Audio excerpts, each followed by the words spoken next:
This is Chair Catherine Harrington. I'm joined by a full complement of district commissioners, Vice Chair Jerry Willey, Pam Treese, Nafisa Fai, and Jason Snyder. We have 4 different items on our work session agenda, starting with the Planning Commission. Great. Welcome. Good afternoon, Commissioners. I'm Stephen Roberts. I'm the Land Use and Transportation Department Director, and I'm joined by Teresa Cherniak, our Principal or Community Planning Manager. To talk about appointments to the Planning Commission. So I'm going to turn things over to Teresa. We wanted to just talk through a couple of options with you today that were in your print material, so hopefully you've had a chance to review that. But one of the things I just wanted to note here is that because there is a pending change in the structure of the CCI, the Committee for Community Involvement, and transitioning some of the sort of statutorily mandated requirements for the CCI to the Planning Commission, we just had a thought that this could be an opportunity to hold a vacancy until the dust settles on that transition. And then we could potentially, if your board is interested in doing so, go out for a recruitment and specifically with an idea toward looking toward folks that have a community engagement area of interest in particular. So we'll talk through some options with you and seek your direction. And then obviously let us know if you have any questions along the way. So thanks, Teresa. Go ahead. Thank you, Stephen. Teresa Cherniak, Community Planning Section Manager in LUT. So Stephen set the stage for that. We do have 2 Planning Commission positions that will be expiring at the end of January. And so we wanted to discuss with your board how you would want to move forward with appointments on those. We do have action scheduled for February 3rd on the appointments, and they would be for 4 years, 4-year terms expiring January 31st of 2030. The policy questions, does the board wish to authorize an action item for February 3rd to first reappoint the current Planning Commission Chair, Maury Bidou, to a second full and final 4-year term.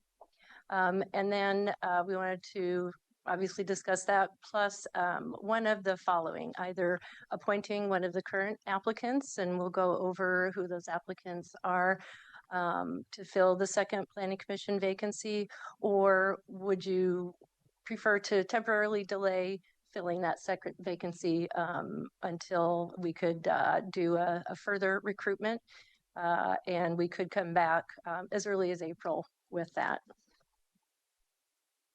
Just a reminder, Planning Commission is a 9-member board that the Planning Commission does appoint. The members are by the board. Yeah. 9-member body that the board appoints. Yes. Is that better? Yeah. Thank you. Sorry. The members are residents of various geographic areas of the county. And they address some pretty complex land use and transportation issues. We bring land use ordinances to the Planning Commission, and they make a recommendation to your board. We also bring what are called quasi-judicial plan amendments, where a specific site may be asking for a change to their land use. And on those, the Planning Commission, if they're urban, the Planning Commission can make that decision. I would just want to observe before you switch to the next slide that for the 7 years I've been on the board, the 4 district commissioners have made their appointments. They each get 2 without ever asking me as chair my thoughts, and the chair only gets 1. So not quite an equitable distribution. But before we go into considering, do we want to expand the Planning Commission question, I just wanted to note that. Okay. Can I ask you a question here? This the 9-member body appointed by the board. If we were to take the second recommendation of the delay, because I do hear the reason makes sense, but then I'm being sensitive to voting structure that took place in the city of Portland where they were at an impasse.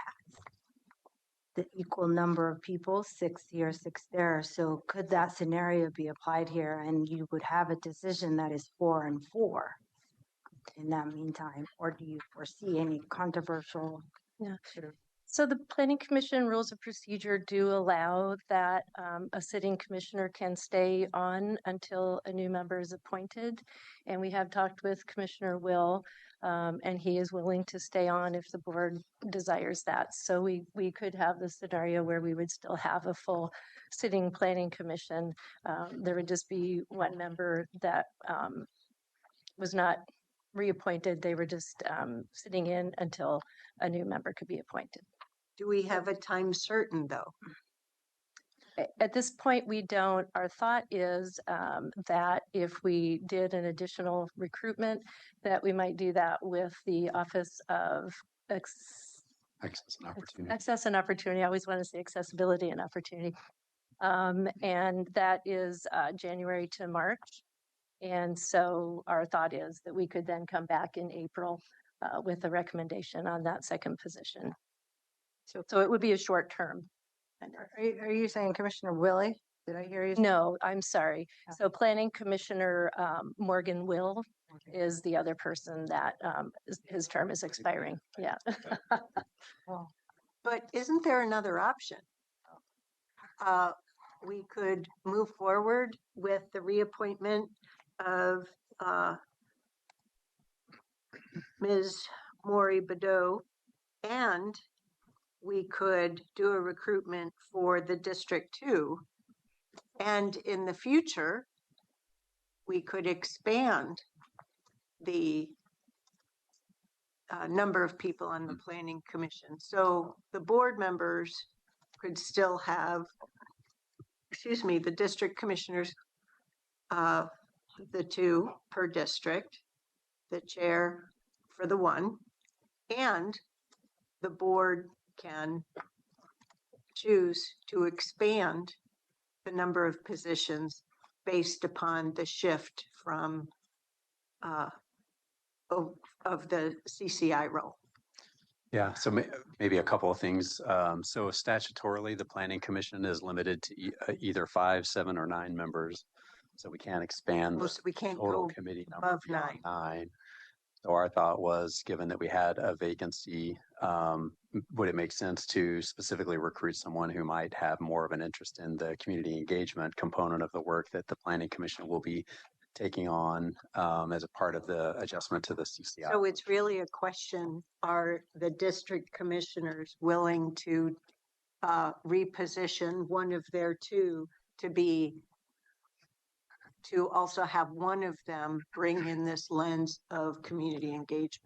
Correct. That's a different question. And along that line, there are 3 planning commissioners from District 2. Correct. And that was because I believe Roy Rogers deferred his position to someone from And that District will always occur. and I'm not worried about that. But the question I have is, it's Morgan Will, whose term's expiring. Mhm. He is District 2. Oh, So I would assume that that means District 3. that Yeah. is that a District 3 appointment, or is it, how does that work? So over time, this has gotten a little confused. Yeah. We have gotten away from having specific positions be for specific districts. And it just has been that there, with redistricting, I think there was at least one person whose home, whose residence then was outside. Someone moved. And then there was I think the at-large appointment right now is a person from District 2, and she also has moved. So it's been a little. People tough always to- moved within their terms. So Yeah. can we do the reset then? What action did the board take with redistricting or with our latest resolution for planning commission appointments? So maybe I'll jump in. I think one of the things is what Teresa's leading up to is that's really been the requirement for the planning commission is that they have geographic diversity or right around the county. So a working practice at the county had been to give deference to each district commissioner to nominate two people and the chair to have the at-large appointment. So that's been our practice. Not our Right. But We we've see that but we've changing. deviated quite a bit Nobody's from that suggesting. over the past few years. No, I wouldn't use that word at all. We've asked when there hasn't been applications Mhm. from that district area. Right. Has that commissioner been willing to see Right. move from the pool? Right. And so that's very much been our practice. Right. So let's be clear on what the true question is. Right. Yeah, and maybe I think we're probably saying the same thing, Chair. That's a really good point. I think the commissioners, it's always a board decision to do anything relative to the appointments, and I think there's been sort of a working agreement, if you will, to give that deference to the district commissioners as a matter of practice. And so I think you're right. We start at that place, and then there's sort of the discussion that happens in these work session briefings. And then determinations made as to whether to appoint. But there's never been a hard and fast rule that we have to have always two from each of the four districts. So it's always been a little bit pliable. Well, and I'll just say as one of five at this juncture, based upon all of this good revealing conversation, is we're going to have 2 to 3 new members next year. Well, we know we'll have 2 new members next year. And depending upon what happens by the filing deadline in March, it could be 3. So I'd rather just keep going and have the new board decide Yeah, this should probably be a practice that's more robustly discussed with the longer term. the next board. I think it's a good future policy discussion. I would agree. But, okay. So what are we deciding today? Well, one of the things that what we have noticed is that we do have a mismatch right now. We don't really have the geographic distribution anymore that we maybe at one point did. So let's see if there's. Can I ask a question to that then? I'm not so caught up with it has to be geographically dispersed, although that's good. I'm more, the planning commission is an extremely important technical commission, and they got to be functional. And we've experienced non-functional. So for me, I'm looking at who's the best qualified individual versus where do they live. And in this particular case, it sounds like the first person, Mari Badu, is the chair. So we're going to reappoint her. I mean, you're asking to reappoint her back to the planning commission. And I would certainly support that. Can we all do that? Is everybody ready there? Okay. Commissioner Treese? Yeah, I'm looking at the planning commission. Okay, well, I didn't want to. Yes. Okay. So then the second part is Felicita, we know, is going to need to step off of there. She presumably will be elected in May. He has an opponent. She has an opponent, but I'm saying presumably. So when would that person need to step off planning commission if they are in January. an elected position? So I guess That's our understanding as well, that if she is elected, that at the point that she would then become a commissioner, that she would need to step off the planning commission. But she she'd could have till continue. January to do that. So I'm just saying that why don't we, knowing that, 'cause I'd be surprised if she went clear till January because there's a ramp up time that's going to be needed to move into a commissioner's. Why don't we just hold that position open for the CCI position? And then we're still at 9. And we've got a spot open for that. But that's the at-large position. Yeah, it's an at-large, and you can call it at-large. and just make it a CCI position. I think that's a decision for the future board Yeah, and I, because that position isn't vacant until known January 5th of 2027, or unless she as the person decides to vacate it early, which every single one of the current folks could, In which case, it's going to come back to us.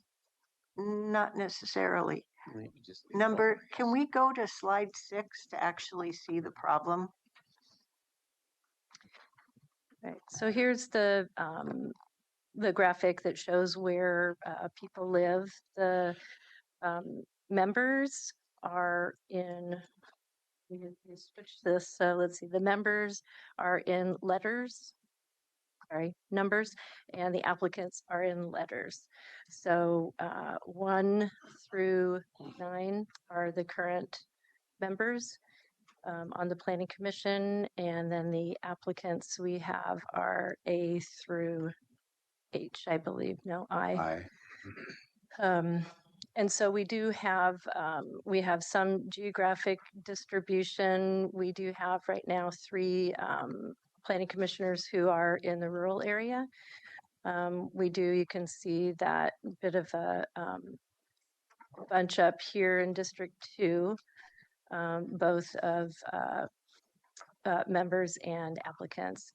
And then there are people here. There's been discussion in the past also whether people needed to be in unincorporated county or in a city. So we do have a couple applicants that are in a city. Oops.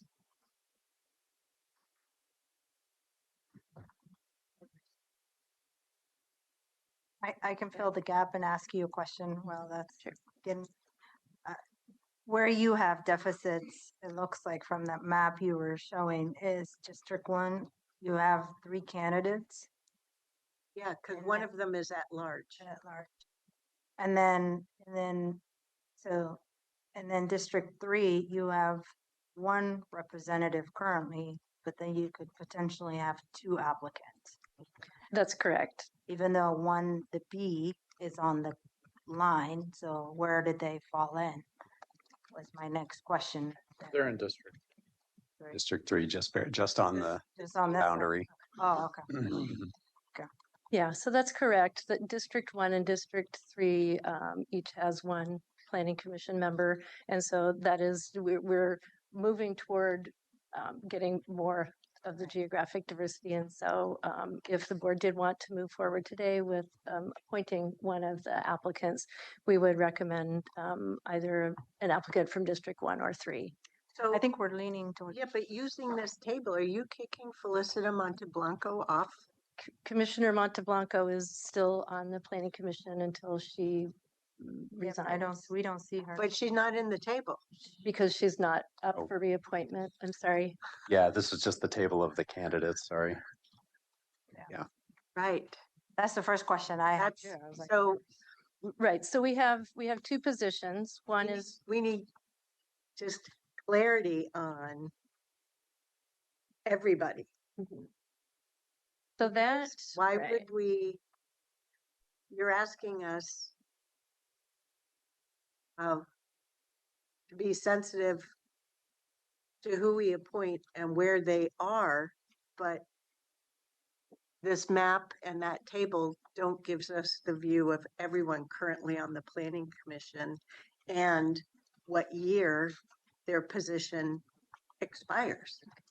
So there Attachment A is- In the packet does Yeah. that information. Yeah. Which is Yeah, there's, page 10 of the, But does it also give us their current residential? Yeah, Yes, it'll tell you district of What- residence. What is it? 110 out of 219. Oh, no, it's in the other direction. attachment A. I'm on a laptop. Do go different. Attachment A is the matrix that we always provide, and that has on the first page all of the current members. It has the applicants, the district of residence, when they were appointed, when their terms expire, and then their occupations. So there are two positions that are coming open at the end of January, and those are the two we wanted to focus on today. There will be two more at the end of 2027. So the positions are always staggered so that we only have a couple vacancies at a time so that we do keep the continuity there. So there will be two more. And those right now, those people live in District 2 and District 4.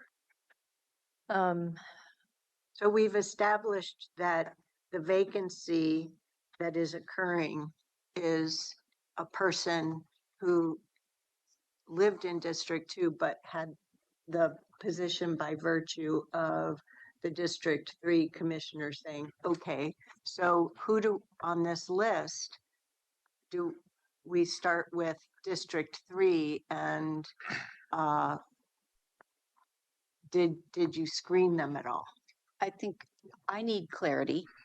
Thank you for pointing this out, Chair. I need clarity if I don't know that Morgan Will is that person. And I don't see that he's not on this chart right up here about where he actually lives. It Right. was in this, So Morgan On Will does page- live in District 2. yes, but Right as now. you recalled, one of those two, Was the one that Roy, I just and- don't know. and But Yeah. I don't know which If you one it look at was. the second page of the worksheet topic, it answers your question.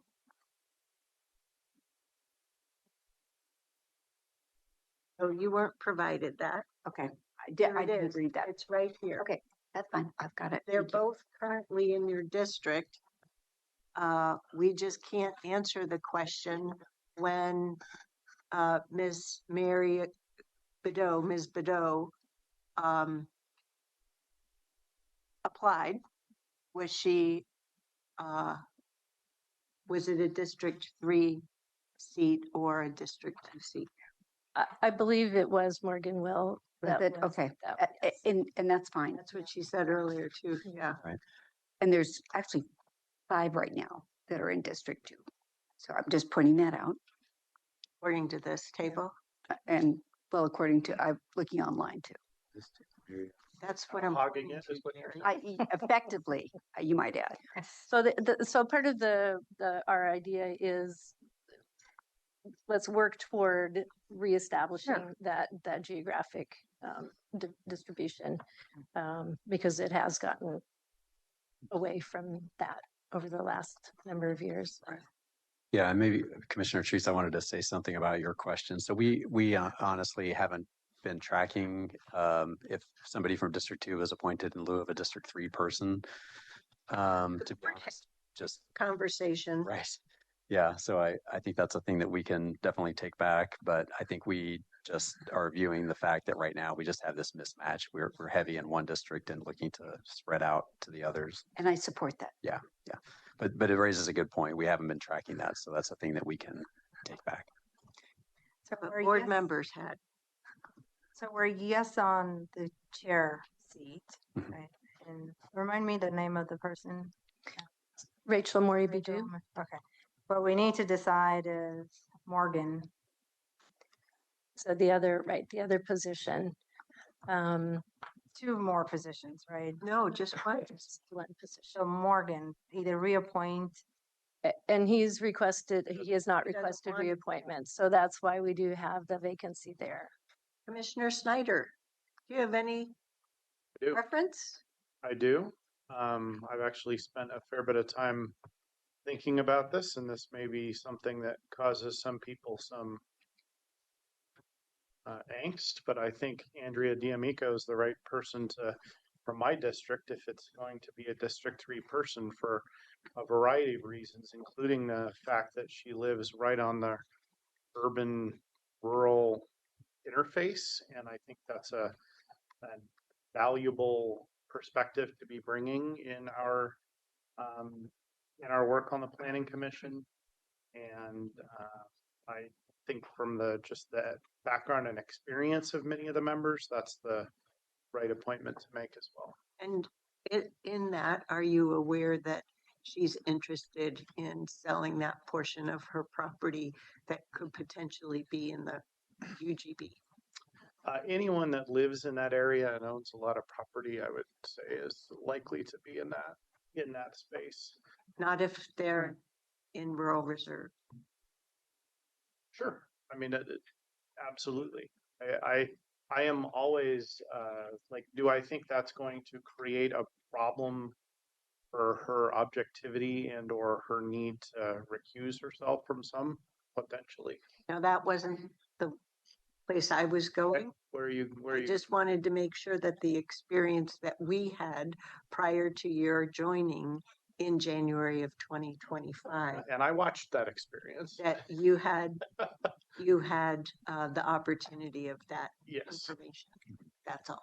Yeah, and I wanted to clarify too, I know Ms. D'Amico's property, at least where her residence is, that area actually has been brought into the UGB now. It was part of the River Terrace 2.0 expansion. My understanding is they're anticipating annexation into the city of Tigard within the next month or so. Or council action on the annexation within the next month or so. Okay, great. Just being clear. Just recall Hmm. her letting us know and LUT telling us that she has further vested interest in a portion of more of her land being brought into the UGB. So that's all. But I just wanted to make sure you had the opportunity of that. So, Board, what would you like to do with his recommendation? I had a really good journey with Andrea in terms of the whole conversation for those years. I could support her addition to the planning commission. Very, Sure, I'm understand, Jason, you're saying Andrea D'Amico. we would appoint her rather than Morgan Will. He doesn't Morgan want, doesn't. no, want Morgan doesn't want it. But District one- Understand that we've all agreed who we're going to appoint the chair. we don't appoint the chair.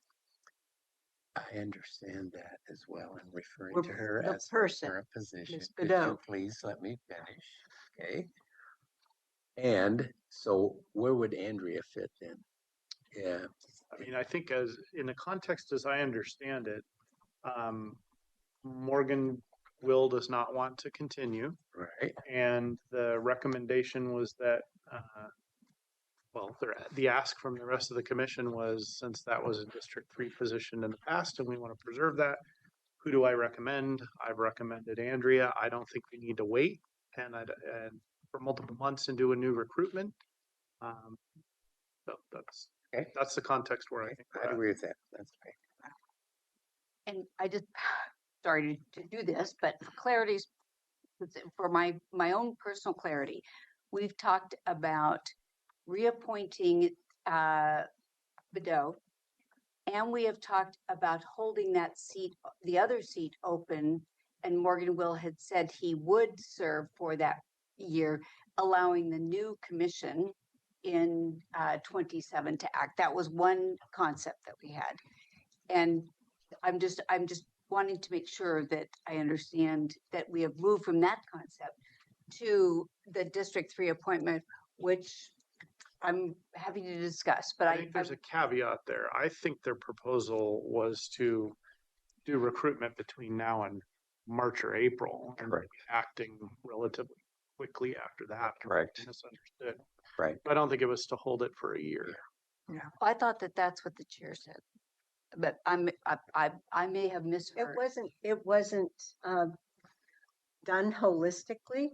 And what I'm suggesting is, because I did posit it, that are the four of you willing to have all of your positions, or at least one of your positions, also include the community engagement? Yeah. That question just still stands there. Yeah. I let you know that from my standpoint, I think that is an appropriate question for the new board Okay. to have, Okay. not for us to answer today. So Got it. Thank you. I don't think we should be answering that question in a haphazard, I'm using the word haphazard because it feels haphazard to me each time a seat expires. I can support Jason's proposal, if you will.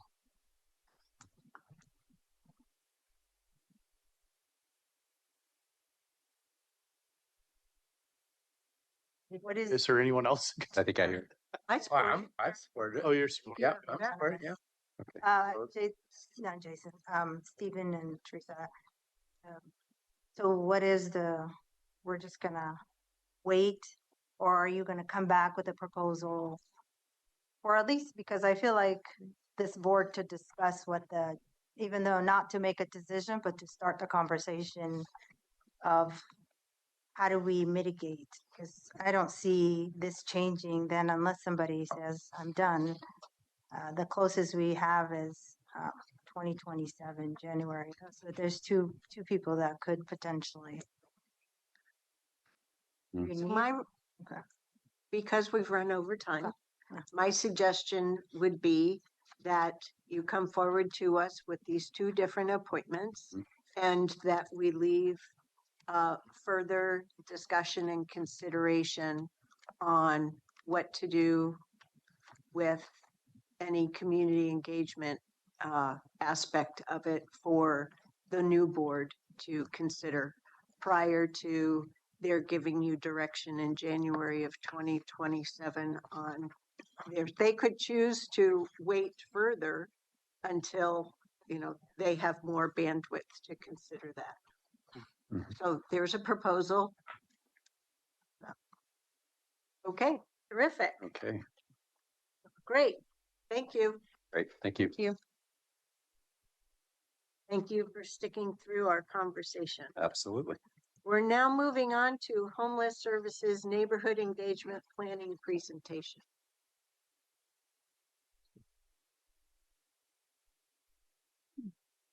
Good afternoon.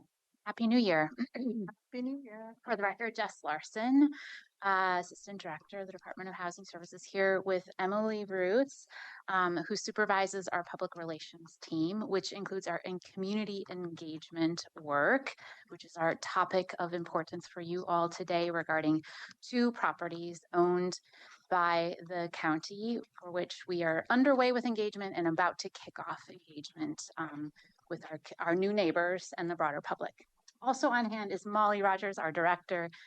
She's hanging back, but available to help address any complicated questions that might come up today. All right, moving on. I have the next slide. Oh, I see. Blonde. Thank you, Emily. All right, so here's our agenda today. We're going to do a bit of an, as you will recall, round just to get you grounded on how we conduct our community engagement work with our neighbors when we own a site that is going to be programmed for future operation as a homeless services program. And then we will also provide some background on examples we've done to date and their current status in our community.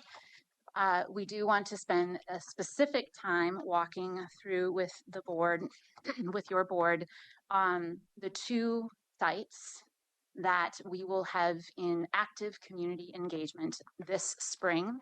I'm sorry, now, this first half of the new calendar year.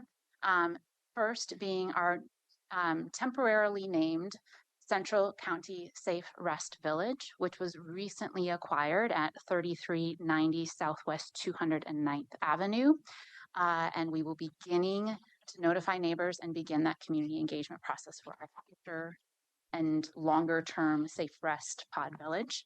And then, as you well know, the Cornell Road recovery work underway at the future transitional housing setting at the former Doubletree Hotel that we acquired several months back, but engagement is still underway there. So we want to give you kind of a full view on both sets of engagement today, and then ultimately end with where we're going next and time for board further direction and questions you might have to help inform this staff work over really the next 6 months.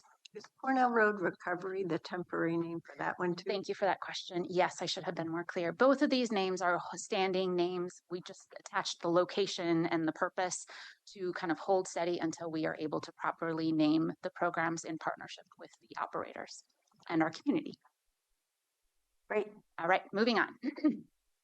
So, how we prepare for new shelters in our community, with our community, when we know we're going to bring a shelter program into the community. As you will recall, first, the body of work begins with identifying a location. And to inform how a site is selected for a future program that is going to be providing shelter or transitional housing or access center services in our community, all ties back to the 2022 board approved equitable guidelines for siting shelter, I believe it was called. And we worked very intensively with the community over several months to help inform what would be the key considerations for identifying a site, and then how we would go about doing engagement with the community once a site was identified. And key to this process is that the engagement work itself with our neighbors is not about whether or not that site is the right location. The engagement work is about how to help that site and the program to coming to that site to be well operated in mindfulness and in good partnership with our neighbors. This all stems from state legislation. The most updated version of that is the 2023 House Bill 3395 and relating ORS. But this was an emergency bill that was passed, I believe, in 2021 originally, that allowed us effectively for the super siting of emergency shelters while we remain in a crisis of homelessness that is now officially defined as, and is that this policy has been made permanent until statewide homelessness is reduced below a certain percentage. So through this state legislation, Washington County moves forward with locating our future or necessary shelter and emergency homeless programs using this legislation. And then we begin to engage our community on how to prepare for that future site. So what does that engagement look like once that site has been identified?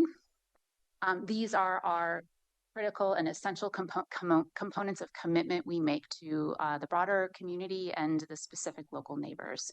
We notify that community as soon as the property is purchased. We will be notifying our new neighbors at 3309 Southwest. Sorry, did I say 09? I think it's 3390 Southwest 209th.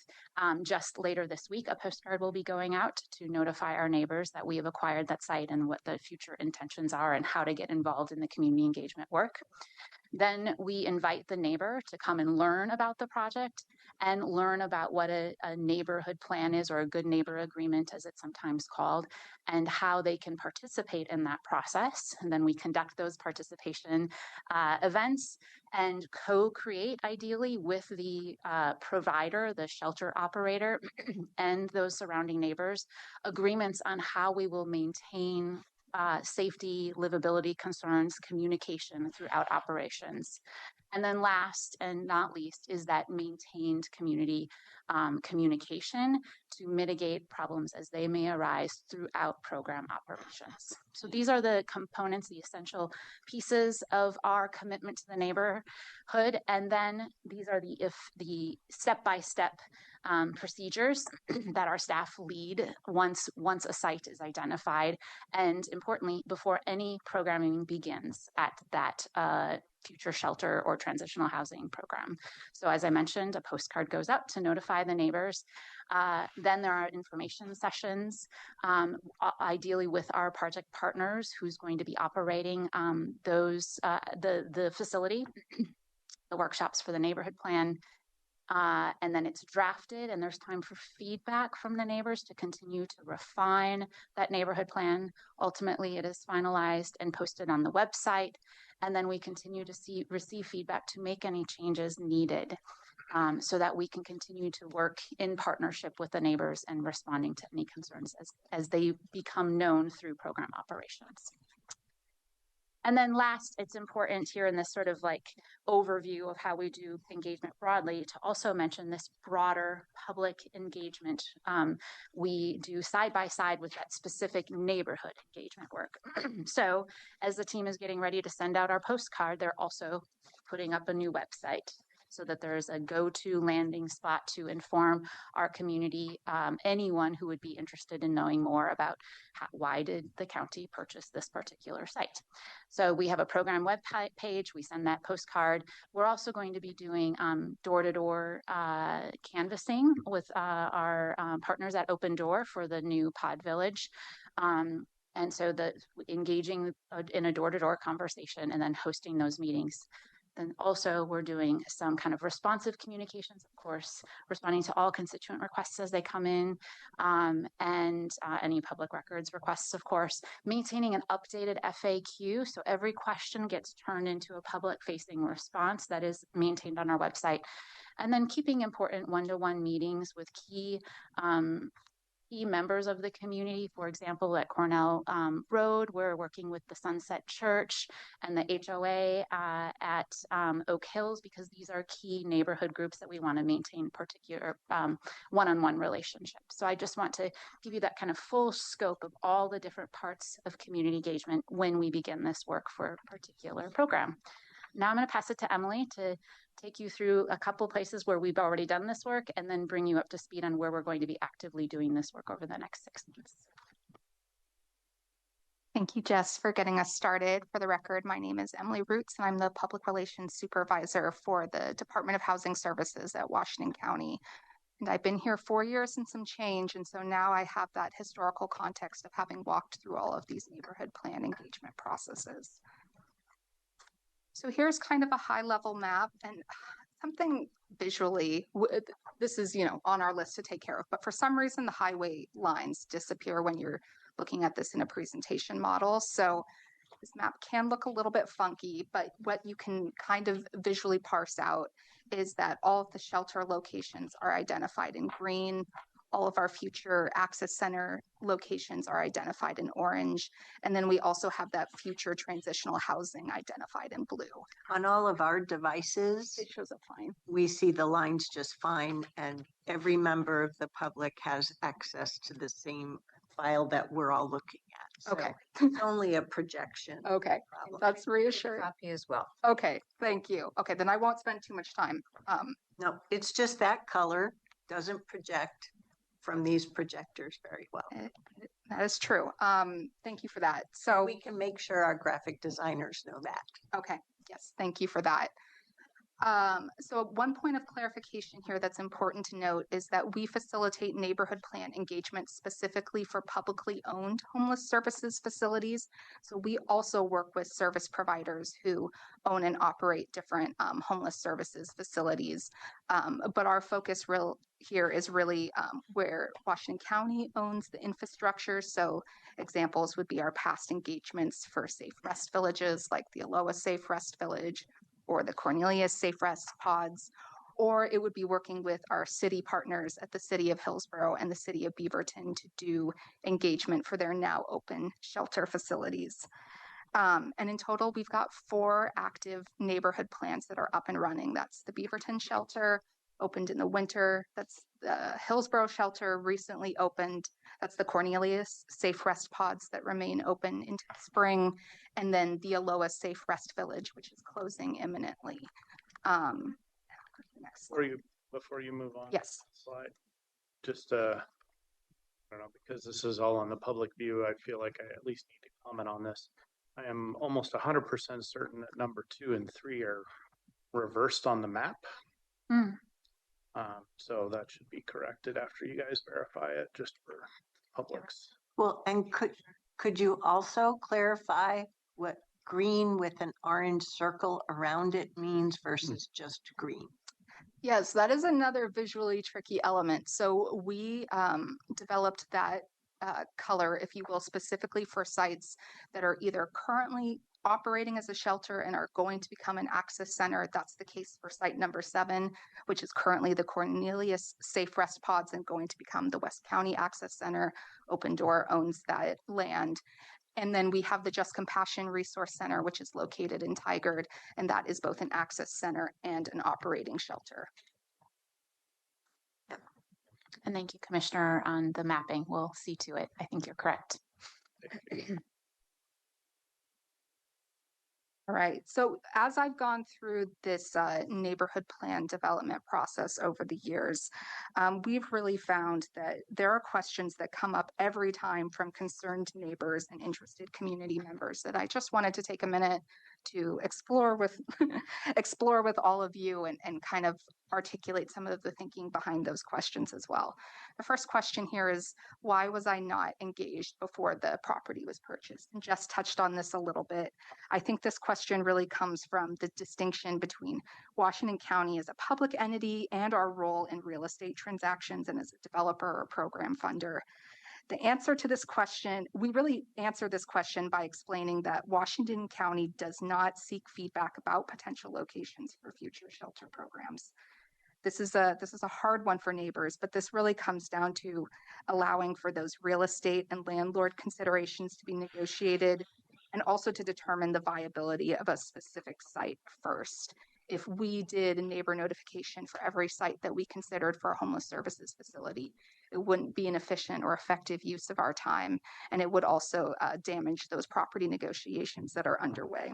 Could I interject though? Yes. What really helped me to see Mm-hmm. and to have access, the only place I had access to it. So at the open house that was held recently for the Cornell Road recovery, you had that map that talked about citing schools and so forth. Seeing that absolutely helped me appreciate the answer you just gave. But not seeing that sounded a little like we were just numb to the environment that we're in. And we're not. We very much understand the environment that we're in. But we've had the benefit of just the explanation as well as seeing it mapped out. Because before, I understood that the explanation of there is essentially no place within the UGB that doesn't overlap with schools or parks or other places where people gather. So, but I don't see that map in that FAQ, but it really helped nail that question for me. Thank you for sharing that, Chair. And that was a really interesting exercise where essentially we took all of the K through 12 schools in Washington County and we looked at a 1/4 mile radius around the location and a 1/2 mile buffer. And what we found is that as the chair noted, there is not a site in Washington County that doesn't have some proximity to schools, especially when you eliminate, say, the airport as an option for citing a shelter location. So that is a challenge that we navigate with every location. I think the good news with that is that we now have the experience of having successfully operated programs with proximity to schools, and we see how that can be done effectively and with a mind towards safety. That's another part that would really help to see in the property question. Because I know when you come to us with actions on property acquisitions, we are already grounded in that the reality of is just no place. So, and we have to be opportunistic. So I get it. Thank you very much. I didn't mean to dwell on that. No, it's an important point. Thank you. I'm going to skim a little bit. Oh, I'm going to skim a little bit more over other considerations with property purchase because I think we've covered those. The other question that we get really frequently from community members is, will you conduct background checks? And this question is really grounded in an understandable desire to promote community safety. And we see this question in particular being framed around barring sex offenders from homeless services facilities. In short, and I know the board members are well aware of this, to quickly meet the health and safety needs of people experiencing homelessness, shelters and other homeless services facilities generally do not conduct background checks to exclude certain individuals. As I kind of alluded to when we were thinking about proximity to schools, our homeless services providers have truly demonstrated their expertise in managing programs safely for participants and surrounding neighborhoods without having to limit access based on criminal background checks. To that piece specifically about sex offenses, people convicted of sex offenses may face legal restrictions to live in transitional housing, depending on requirements through law enforcement supervision, such as community corrections. And sex offenders who are on parole will continue to work with their parole officer to identify where they can and cannot reside, and they are required to register their address with the state. That's about all I'll say about sex offenders, as I am not a lawyer, but I do think this is an important item to clearly articulate with community. And it does prompt hard conversations, but I also think it prompts really valuable conversations. Commissioner Treese. I was just going to ask if you're also going to talk about violent criminals, because that's what we hear, is that both of those. Mm-hmm. I think both of those fall under that umbrella. So you are. I just wanted to clarify that you are not only talking about sex offenders. You're also talking about other violent criminals in that Who have context. done their time. Yeah, I'm just clarifying it for public. Thank you, Commissioner. It's well clarified and helpful. This is about background checks on criminal histories in general. It is generally regarded by all of our funders as a preferred practice not to limit access to emergency shelter of any kind because of one's criminal history, because that would keep people stuck outside. So yes, for all any kind of criminal history, including potentially violent offenses, it's not a practice of shelter operators to screen before entering into shelter. I just want to say thank you for being gracious with us as we raise these things today. I think it's particularly important, and I'll only speak for myself. We just came from our business meeting earlier this morning where people are doubting, do we say certain things on the record or not? And we are very much on the record here. So making sure that the public at large has access to this clarity, to Commissioner Treese's point, is really valuable. Thank you. And I think the understanding and the differentiation between whether or not there's any state statutes that require us to allow people in a situation like the Cornell Transitional Housing. That was the question that came up today. And I think by talking this through right now, we're saying it is not a state statute, it is best practice. Correct, Commissioner. Yes, but particularly from the Oak Hills representatives, they keep saying, what is the specific thing that is compelling you to do this without? And it does come, it is grounded in, we have to have a complete system of care. And we have no other sites to turn to. So that is why we're fully open here, because we can't have it, we have to have a solution. And Multnomah County does have a solution, even though certain types may restrict or not. It's because they have a solution elsewhere, and we're just catching up. I'm just trying to. That's the underlying need. We have to have a complete system. I think there's an opportunity here in the engagement and really making sure the public understands, and I think this is directly in relation to Cornell Recovery Center site right now, is to make sure that the community understands the robust nature of community corrections. You referenced that earlier. That is not a sort of stand by and watch kind of sport as operated by our county. And it seems like that's a piece that's completely missing from that dialogue, at least based on what I hear the community talking about. It isn't missing from my experience directly with the representatives. Rather, it's an unwillingness to accept Mm. that we're grounded in the community need and where we go from here. Well, That's just hopefully my, we can stay on message and eventually it will resonate. I have a question that's for you. I was listening to both of you and I picked up what you said around the background checks. In regards to Cornell Road property, if I'm not suggesting we use the background checks to prevent anyone accessing the services that they need to get to where they need to get to be a productive society and help people, because I firmly do believe government should be there for people when they most need it. And when you're using the streets as a waiting room for housing is when that government should be there. With that being said, though, I think we do need to meet the Oak Hill community where they're at and figure out how we can incorporate background checks and figure out in our own process that we shouldn't use it to turn anyone away. But I do think that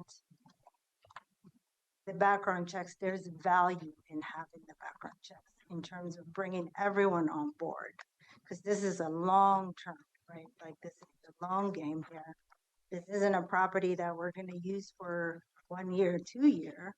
We're making a critical investment, and it's going to have an incredible impact to the people that come through those doors. So I'm wondering if you have a tool in your toolbox, Jess, somewhere out there to try to figure out how do we infuse the background checks so that we curb people's anxiety and also a bit of a smartness to it into the future, that if the demographics in that neighborhood changes, we thought about everything, sort of. Not everything, but at least we considered some mitigating factors. And I don't know how we do that, especially if people are going to continue to express fear, and what they're describing does exist out there.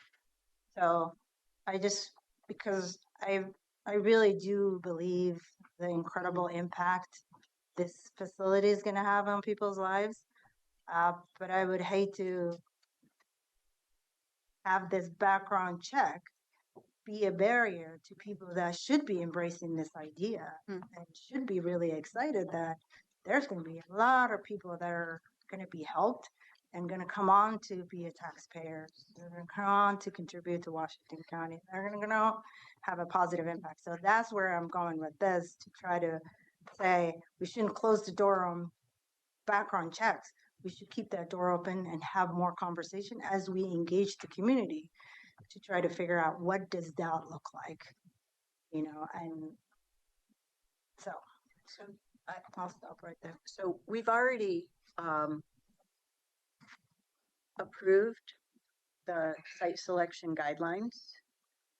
And we also have had a solid framework with regard to operations. So you're proposing that the board decide if they want to revisit that stuff versus just ask staff to do it. So I'll just note that that is a question potentially for board future conversation. And we're on slide 10 of 17, and we're at least 10 more minutes behind. So I'm noting it because I noted that there were multiple folks around the table noting that we had additional folks come in. They were expecting us to be at the ready 10 minutes ago. So I'm just letting you all know, we're not going to start any sooner than 2:10. Okay, so in case you want to go elsewhere for at least 10 minutes, feel free to do so. Not a problem. So that's where we're at. Thank you, Chair. Thank you, Commissioner, for your question. I will answer by helping us move along to the next question, because really it is about keeping the conversation going with the neighbors about how we promote safety through the program, which is the next question that we're frequently asked and pivoting to. And as the Chair described, the programmatic question would be one we would take up for the whole of our system and all of our shelters, because this is a question we get it with every neighborhood, with every engagement process we do. So we should be answering it at that level as opposed to each particular program and each particular neighbor. But back to Emily to finish out the slide deck. Yes, thank you. And just briefly to touch on how we do promote safety, how we answer that question, we really focus on ensuring our homeless services facilities have 24/7 staffing and really train staff who are trained with key security protocols top of mind, who are able to deliver on safe and effective programs, as we saw from the map I shared earlier. A few other key details: we have all program participants sign what's called a program agreement. It's also been referred to as a code of conduct that outlines behavioral expectations while participating in the program and enforces a strict no drugs or alcohol policy. And additionally, all our shelters and future transitional housing programs monitor the immediate surrounding property through 24/7 staffing. And we're just so thankful to partner with the Sheriff's Office as well as other city police departments to really prioritize safety off the property as well. And we really encourage neighbors to report any concerns to that on-site service provider. And if they see a crime, always get in touch with law enforcement. If I can offer just one other degree of reassurance, our experience really shows that we get these questions time and time again when we go through that neighborhood plan process. And when the facility opens, it's generally anticlimactic to neighbors. And oftentimes that is the ultimate reassurance, is to see these programs underway with good and effective staffing. One example that comes to mind is after we opened the Cornelius Safe Rest Pods, which you may remember was lots of hard neighbor conversations. There was one person living across the street who had some anti-pod village signage that he actually took down, and he came across the street and apologized to Open Door staff because he got to see the program in action and really saw firsthand that good work is happening. And our hope is to see that happen again with our future engagement efforts. I know it's because we were so long on that slide. Focusing now on our neighborhood engagement plans for new shelters. We talked a lot about theoretical. Let's talk about some specifics. So Jess referenced the new Central County Safe Rest Village. This will be located at 3390 Southwest 209th Avenue in Aloha. It will site up to 60 pallet homes that we are using to ensure we have continuity in our coverage from a site that is currently located at the Aloha Safe Rest Village and the Cornelius Safe Rest Pods. We are tremendously excited to be partnering with Open Door Housing Works. They are a really experienced pod shelter provider who's going to be doing all of those safety considerations that we talked about, from 24 staffing to security protocols. And we are moving quickly. We are anticipating opening as early as May 2026. So that's why this site is top of mind for us, even though all of you to date have probably heard more about the Cornell recovery program. Here's kind of where we're at in the process. We're getting ready to send out that neighbor notification that Jess referenced. It's a postcard that goes to a 1/4 mile radius around the program. And actually 30 minutes before I joined this meeting, I hit publish on the website, and I can share that link out with all of you separately for your awareness. We are planning for our first information session introducing the staff and program in February, and then all of that good stuff to follow to get us to a final neighborhood plan before the site opens, as we've committed to doing. Cornell Road, a program that you all are very familiar with, that we have a longer runway for. So that site is located at 15402 Northwest Cornell Road. We acquired the Doubletree Hotel last spring, and we are anticipating opening the program in fall of 2026.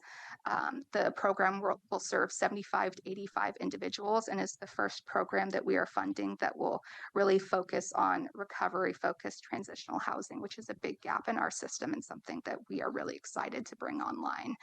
And if you all have a chance to interact with Helping Hands Recovery Outreach Center, they are a fantastic transitional housing provider. They have already rolled up their sleeves and had conversations with us around their programmatic expertise, and they will provide that 24/7 staffing, employment support, and housing connections.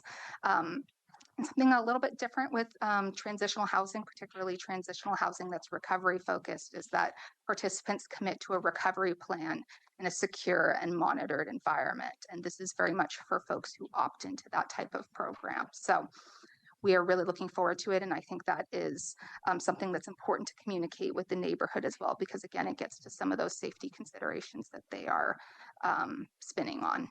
I might suggest that I know it's not my job to run the operations, but I might suggest trying to engage Mr. Apology from the other site to come engage with folks in this neighborhood. Thank you, Chris. Maybe try to use that as a Other way neighbors to and their experience. dispel fear and myths and what it's really like. Thank you for that suggestion. Or at least document many of the site locations you've got in that part. Thank you for that. So our engagement plan is a little bit busier here because we have that longer runway. We're able to focus our attention that much further on doing community engagement for Cornell Road. So Also a new use for us. It is. So some of those programmatic considerations are being worked out as well. So engagement plan, we notified neighbors. I believe that officially hit mailboxes at the beginning of October.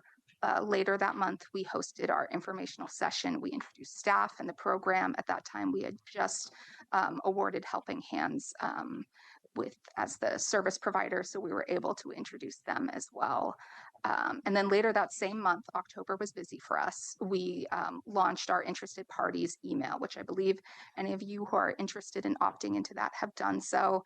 We did have an adjustment where we moved from an Outlook focused email newsletter to constant contact. So I always encourage if you've opted in and you're not receiving it to check your spam folder as well.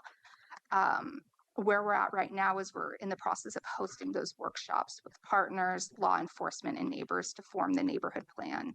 We just hosted the kickoff meeting last Thursday, very well attended, 60 plus neighbors in the room, and hard conversations, but really important conversations were had. And next up on our list is how do we engage neighbors around site aesthetics? And we're planning for that in March. And then we're looking at program considerations in May. A common question we get from neighbors is why not earlier on the program piece? And I want to highlight it's kind of what the chair is describing. This is a new program for us. So in order to have those robust, thoughtful conversations with neighbors, we want to bring as much information to the table.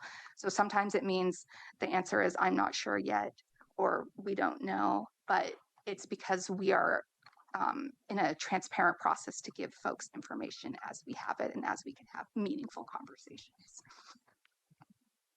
And I'll jump in here and help us wrap up because I see we're beyond time. So the last slide is just a reference to other engagement work happening. We want you to know that this is not the only engagement work our staff is doing.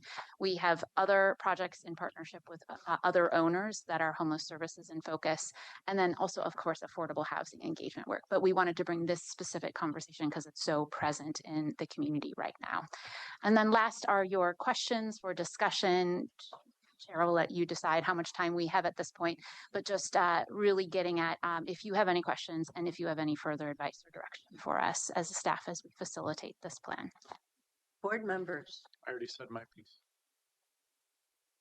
I'm good. Good information. I will just add that for any potential site acquisition, groundbreakings, openings across the board, not just with the housing group, but any of those things that might hit 2027, you'll need to work with the incoming chair right away so that the new commission has the opportunity of understanding that, because we already know from the things that we've put on their queue, they're already maxed out for both agencies. It's going to be a rough first 6 months for them. So that's all I In want. response to that, Chair, and for board members, we'll include that as part of the onboarding process. Thank you. Okay, good job. Thank you very much. We are slated for a break at 2:35, I'm realizing, and we have a 45-minute topic. Board members, do you need to take a break now, or are you okay with waiting until after the next topic? I'm okay, wait. Go ahead. Okay, great. So our next topic, Jail and Community Corrections Center Capacity and Expansion Project.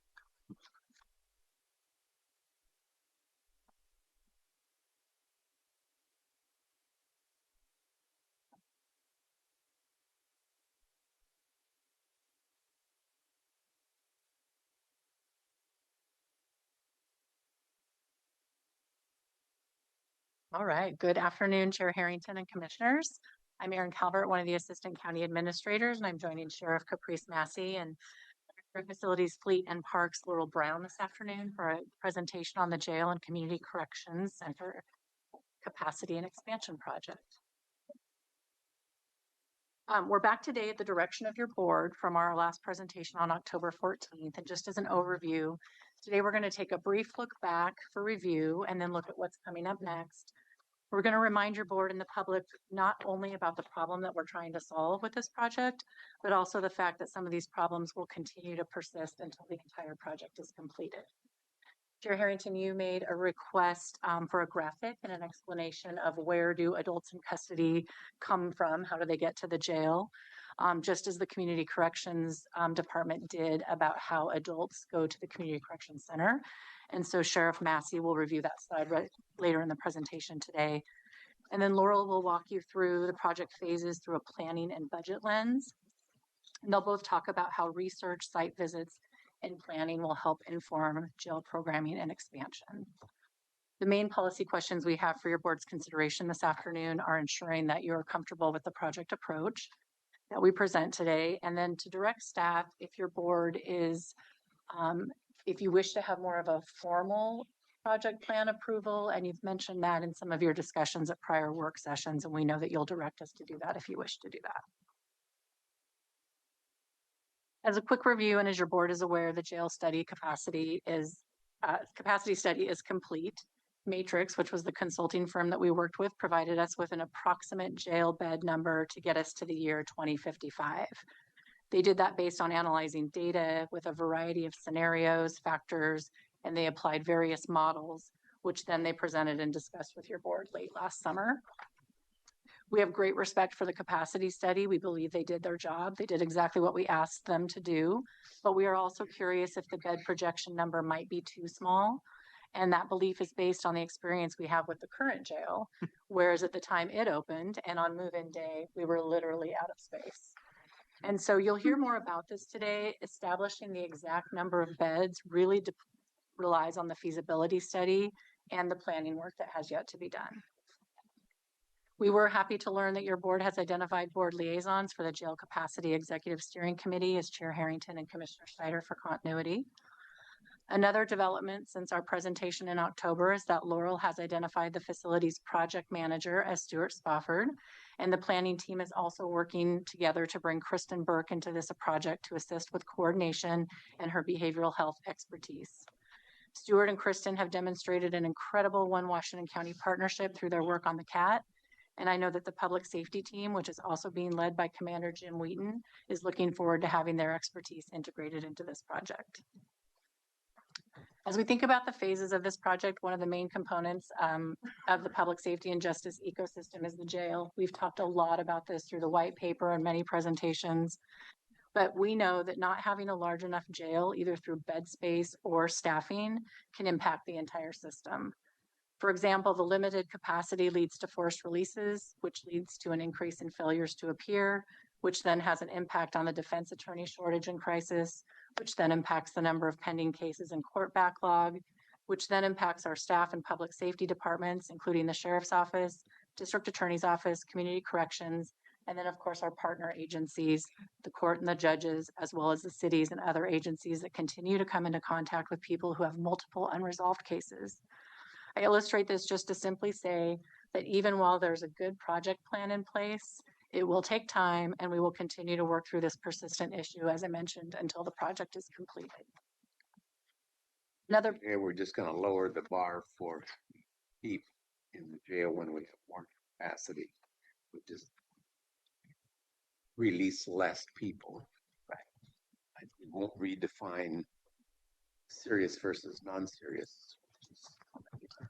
Yeah, so what we'll do is, what it will mitigate is us needing to release people who should stay in custody because of just their number of charges that aren't serious, to get adjudicated through the process and quit accumulating all those failure to appears and things like that. So right now we're releasing all of those people who have a low enough public safety score and present the least amount of risk to the community just because we don't have beds. Ideally, we would keep them in custody so they could work through the adjudication and then be released so that they don't keep coming back over and over. Okay, thank you. and so as we mentioned, the project isn't just about building more beds and capacity. This project includes researching what is working well, what lessons have been learned, how other jurisdictions are bringing in wellness and behavioral health as an innovative strategy for population management and the well-being of both staff and adults in custody. This will require research and site visits by members of the team, which the sheriff's office has already started doing. And I think Sheriff Massey would like to update you on just how that is impacting planning, defining the vision and partnership with facilities, and that will then impact how we build the work plan. Over to you. Sure. Me? Oh, love this. So I wanted to break down just a little bit for everyone present, a detailed list of how a person gets brought to jail and why. So several reasons why. Think about probable cause out on the street. They interact with someone who they believe has committed a crime, and the suspect that they encounter is the person that most likely committed the crime. They will make an arrest. So think about things like DUI. For instance, someone's driving intoxicated, a deputy or an officer sees that. They take them out of their vehicle, kindly have them do some tests, and then they, based off of their experience, they arrest them for DUI. That's probable cause, something that they witness happening. Warrants. Warrants can include anything from indictments from grand jury, criminal charges of several sorts when a person has been identified for having committed a crime, but we couldn't find them. Then deputies or officers will go in front of a judge, they will get a warrant for that, and then that would allow us to go out and search for that person. Other things are failure to appear. So those come across in warrants as well. If someone gets arrested, or maybe they get a citation, but they fail to appear for court, then the courts will issue a warrant and we will go pick them up on those warrants. Parole and probation violations are another way that is another legal reason for custody. So a parole board, if someone absconds or fails to check in with their parole officer, or they, a lot of times what you see is if someone gets arrested for, let's take our first example, DUI, and they're on formal probation, then the probation officer will also likely add a probation violation because they've not only committed a new crime, but that's part of their probation is that you can't commit new crimes. And so they'll put a probation violation on them, and sometimes they will sanction them to jail or things like that. If you get enough probation violations, inevitably your probation will be revoked and you'll be sentenced to a longer term. Other county warrants. So if someone zips on over to Washington and gets arrested, they might find that there's a warrant for us, and that's going to filter into the fugitive or out of state warrants. So we arrest people often. I mean, often for Clackamas County warrants, Multnomah County warrants, Deschutes County warrants, Malheur, all over the place. Those are in-state, and so we have a Northwest shuttle system that will that we participate in, where people drive from all over the state. Everyone meets in Marion County on Tuesdays and Thursdays, and we pick people up. Those are the in-state warrants. That way, no one agency has to do a bulk of the work, right? The fugitive out-of-state warrants is a little special part of my history. I served as our extraditions deputy for a couple of years. When people are arrested across the country for Washington County warrants, then we will go and pick them up. So we will go to the airport, we will fly armed, we will bring them back. Or if they're in a neighboring state, we often will drive to go pick them up. That's another way that people get into custody. So that's just warrants right there. So can you imagine how many warrants exist for people nationwide? If I could just ask a question. Nope. on that. Yep. So failure to appear is a warrant is issued. Correct. So for a person, let's just say it's a fairly minor offense, but they didn't appear and they're in Minnesota or they're in Wisconsin or someplace Timbuktu, are we really gonna bring them back if they get arrested on a warrant? Well, the fun part of that is that's up to the governor's office. So the governor decides who we go pick up. Huh? And then, Does the governor pay for it? yeah, Good. yeah, it's great. And they work, with our judicial staff to, determine, like, think about like FTA on a DUI. We're probably not going to extradite that person back unless they are arrested in Clark County, Washington, because we can just drive over there and grab them. If they're in Minnesota, we're not going to utilize the resources and the governor's resources to go get that person. But if it's failure to appear on sex abuse, yeah, we're going to go get them. Yeah. Okay. So those are that covers our warrants specifically in our probable cause. Probation and parole violations that happen independent of a warrant, they'll come into custody for. And as part of that is sanctions. If someone's, for instance, I'll give you an example. If they're on probation and they check in and they're drunk when they check in with their probation officer, then they might sanction them to 3 days or a week in custody. And then they'll just bring them over and they'll stay in custody with us.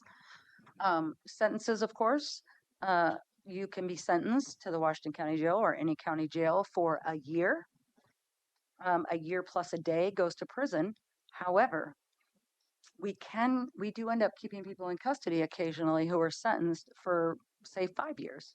Because if someone is sentenced on 5 different charges and the judge wants it to be consecutive,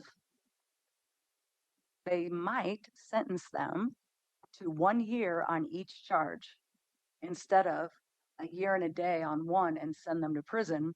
They might do it consecutive on each charge, and we would then hold them in custody for 5 years. And then appeals. We have a lot of people who come back on appeal because several years ago, Oregon went from being one of 2 states who did not require a unanimous jury to find someone guilty to go to prison. And when that happened, all those people that were sentenced to prison where it was maybe 11-1, they all had to come back to be retried. And so we're still engaging in a lot of those cases. And so people come back on appeal, their sentence is vacated, and we start over again.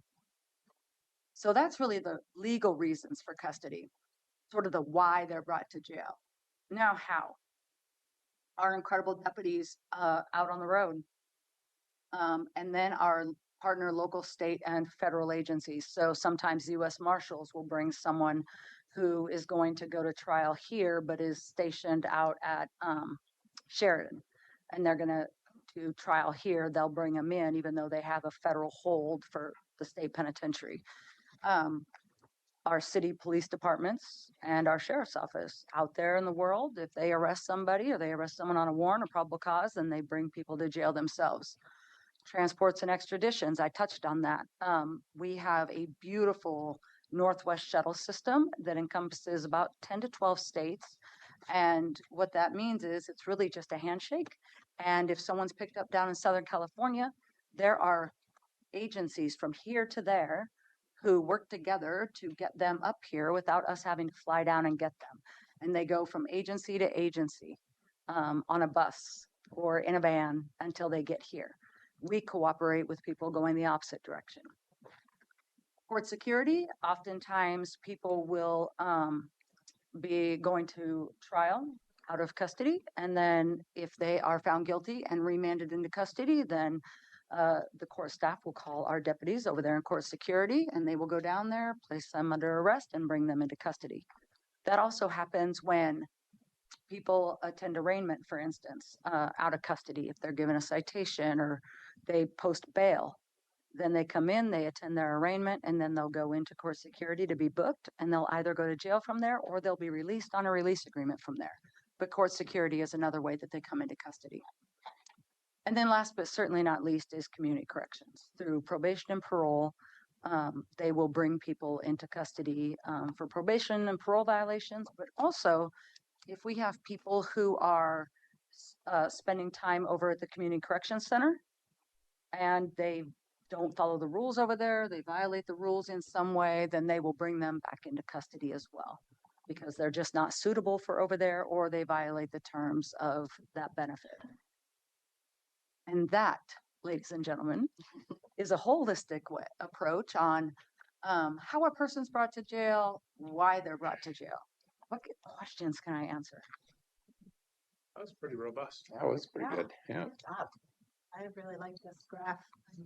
I was just wondering, like, community corrections, where does that fit in this movement graphic? Yeah, so really it could be the very first step or it can be sort of the last, right? So sometimes right now, the whole reason we're here is to talk about the fact that we don't have enough beds in the jail. So historically, the way we would utilize community corrections is that we would send people over there who were sentenced so that they could work during the day and then, have somewhere secure to sleep at night. However, because of our short staffing previously, but really our bed space, we started sending people over to the community correction center, and they graciously worked with us to allow it, who are still in the adjudication process and still attending court. And so at any point throughout that portion, they're still at the beginning, some point between arraignment and, trial. If they're not thriving over there, if they're not following the rules, then they just bring them back into custody, because essentially really what they're doing is they're doing us a favor, just because we don't have room for them, but we also don't want them released out into the community because they're at risk of not showing up for court. They have opened their doors to us to allow us to utilize a few of their beds on pre-adjudication. So board, just for your awareness, Erin Calvert is working with Community Corrections and Juvenile Department on an overview of the Community Corrections Center as well as Harkins House.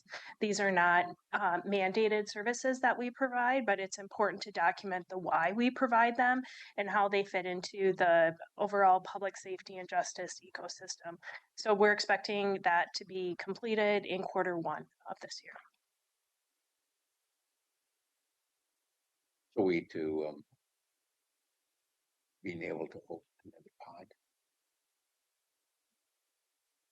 2 days ago. We opened up pod 1 2 days ago, which is that dorm style housing unit. We got our facilities folks that are doing the critical infrastructure repairs. We're able to take care of that location. It's our pod 1. And what we've done is we put people in there who just came into custody, which is how we utilized it before COVID. People that were coming from intake and booking, and they were being lodged there on one side. And then on the other side, we are using it for detox and that kind of process, because it allows for people to be downstairs. It allows for them to have, there's 8 bunks per cell or per room, really. And it allows for there to be other adults in custody there in case someone's sick or needs help. But also that housing unit is staffed 24 hours a day, 7 days a week. It's not the type of housing unit where the door is locked and a deputy can leave. And so we put some of our higher risk medical folks in there and then brand new people on the other side. we are making great progress. And for the record, another thing that I feel like I should note in by way of celebration is that also as of 2 weeks ago, we are fully staffed in the jail. And so that matters because of this, because we're talking about jail expansion, and that is going to require, just by its very nature, an increase in staffing. However, we are fully staffed. I think that's the first time I've heard in 6 years I'm serving. That It's jail is certainly the first time we've said it. right. Yes. Yeah. Okay. Thank you. I was Yes. not going Have crazy. you notified the DA? Mm-hmm. Congratulations. Or shared that news with our mayors. Ooh, I've done none of that yet. The mayors. Yet. Hot off the press. Hot off the press. You're hearing it here first, ladies and gentlemen. Yep. And in person. Thank you. Uh-huh. So to move on to the capital project, I wanted to return to this slide so we could talk about those three main phases in the life of the project and sort of measure our progress as we go. Reminding you that we have the planning phase, execution phase, and the operation phase at the end where we turn it over to deliver those wonderful services. Last time we met, we were at the initiation phase. We were just closing that out with the capacity study that Aaron recapped for us in the beginning. We're now in the concept phase, which is a nice shift towards building our project team. We've already got our main leads identified. We're working to bring on external consultants to round out that team with their expertise. And we are preparing the RFP for the feasibility study, which we'll talk about a little later, to make sure that we keep on track here. So this is a very detailed slide. It basically takes that deceptively linear graphic that we just looked at and lays it out on an actual schedule that I don't expect you to read from this distance or fully digest. But We love Gantt chart. I do too. They're a lot of fun. The high level of this one is you can see the planning phase at the top, sort of outlined in green. In the center, we've got the blue execution phase, and then at the bottom, that handoff for operations. We can expect this to change, for example, for a lot of reasons, one of which is the blue box. That execution phase is really the purview of our construction management team, which we haven't even dreamed about yet. And so when they come on board, they will rewrite that according to site-specific and time-specific conditions that we don't have access to. So very much evolving and beginning. The other highlight here is that those red squares at the very top are kind of lining up with a increase in activity. The first one is the finance task force being established. We've taken moves to begin that. And down below, you see the next red one is the solicitation for the feasibility study, which is our next big milestone for this project. And then the last thing that's really of note is that we're currently targeting spring of 2023 for the handoff to operations.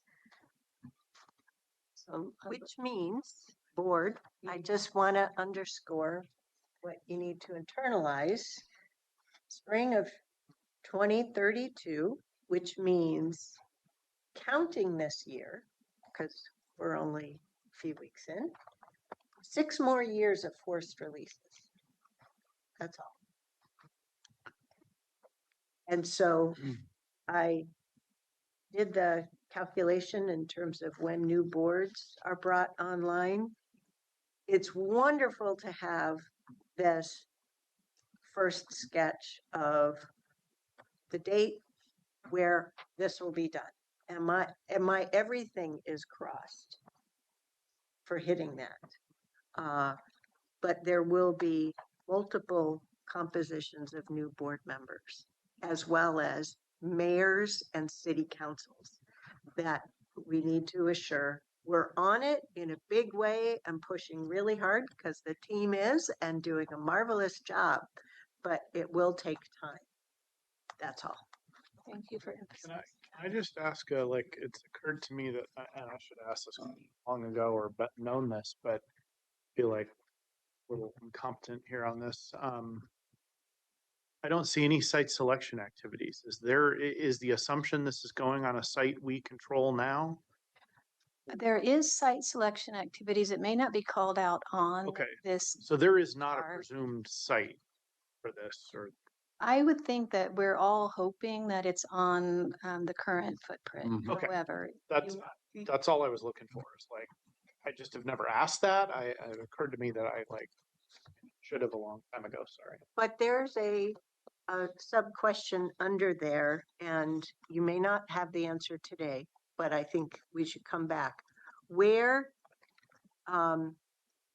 is the last moment in time where the board can give direction that no, because I know the sheriff is out looking at places, reflecting on the use of the jail and so forth. So I assume that there is a date, and I don't know if it's in the current fiscal year or a later one, by which we've asked and answered the question, are we absolutely sticking with the sites that are already under our control, or do we look for a new site? Do you have that answer today? I do have that answer, and it is, of course, not in concrete, but I think by this time next year, we will have real insight into how feasible it is for us to meet our needs and goals on the existing site. And you'll see that we are hedging our bet. You'll see that in the budget slide that comes next, and we have put in dollars just in case that is not possible. And then what would we do? So that is Q1 of, Q3 of FY 27-28. I sure hope I said approximately. I think of the feasibility and it's FY 26-27. That's when you'll know at the end of the feasibility study, right? Well, No, that's July. July is the beginning. July of 2026 is the beginning of FY 26-27. I was a year off. And she said approximately this time next year, which will be Q3. I wrote it in the right place. I just said it wrong. Q3 of 26-27. correct. Correct. Right. That's when the Yep. feasibility Yeah. study, we hope that it will be complete, and it should, that's the point of it, is to answer those questions for us and identify obstacles along the way. I think it's important to note that as a milestone, and maybe it's here, but I didn't print it in a big page view. Yeah, maybe have the arrow be a different color. This is a milestone. I will do that. Arrow down. Because we'll have to ask ourselves the question, do we want to close on that question before December 18th of 2026? Or are we comfortable leaving that to a new board in January of 2027?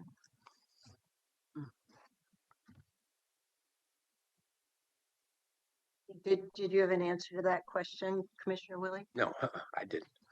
That was, no, I was being kind of minute in my thinking that execution is probably not the right term that we should use for the second phase. It might be implementation. Oh, Or construction phase? thank you. 'Cause- Yes, it is. Oh, I see. It's used there too. But that's okay. Okay, so yeah, we don't do those. wordsmith Update that. language, yeah. Right, no problem. So similar to the timeline, which is still evolving, we also have an update on our budget estimates. You'll have noticed that it has increased the last time that we sat together and from what was depicted on previous CIPs. What is driving that has been bulleted out on this list. It is response to the data from the capacity study. We did include a $20 million placeholder in case that footprint that we currently own is not sufficient to meet the final outcome or final project vision. And we did add contingency funds for both unforeseen circumstances on the contractor's part during construction and also owner decisions to change scope along the way. And we did, after some research, increase the standard cost per square foot we use to calculate for the construction of a correctional facility. And I think we're now at $1,200 per square foot. There is risk that this budget number will continue to wobble. I put increase on the slide because I like to be prepared for the worst case and be pleasantly surprised, but it could go down. Things that will influence that number is that during the feasibility study, we will be engaging the subject matter expertise of a professional estimator, and they may be able to refine those numbers. We were very generous because we did not want to end up with a fear-based gap at the end. We also may change the target bed count based on the lived experience of the jail team, the SO, and also the planned visits and research that the team continues to do as we explore best practices in a modern correctional institution. Any of the programming decisions that we make along the way could fluctuate up or down. That's what our external consultants will help us understand, is what are the ramifications of those decision points. Is it up? Is it down? Is it totally sideways? So that we're not getting all the way to the end of a process and then having to rethink it because it just wasn't realistic. And then obviously the market conditions at the time when we actually go to bid for the construction or the implementation phase of this project could all. Can I just add one clarification on this slide? Mhm. The title should be Evolving Capital Budget Estimate. So this is Should. only the capital side. It is not the operating side. Yeah, I think that's a good point.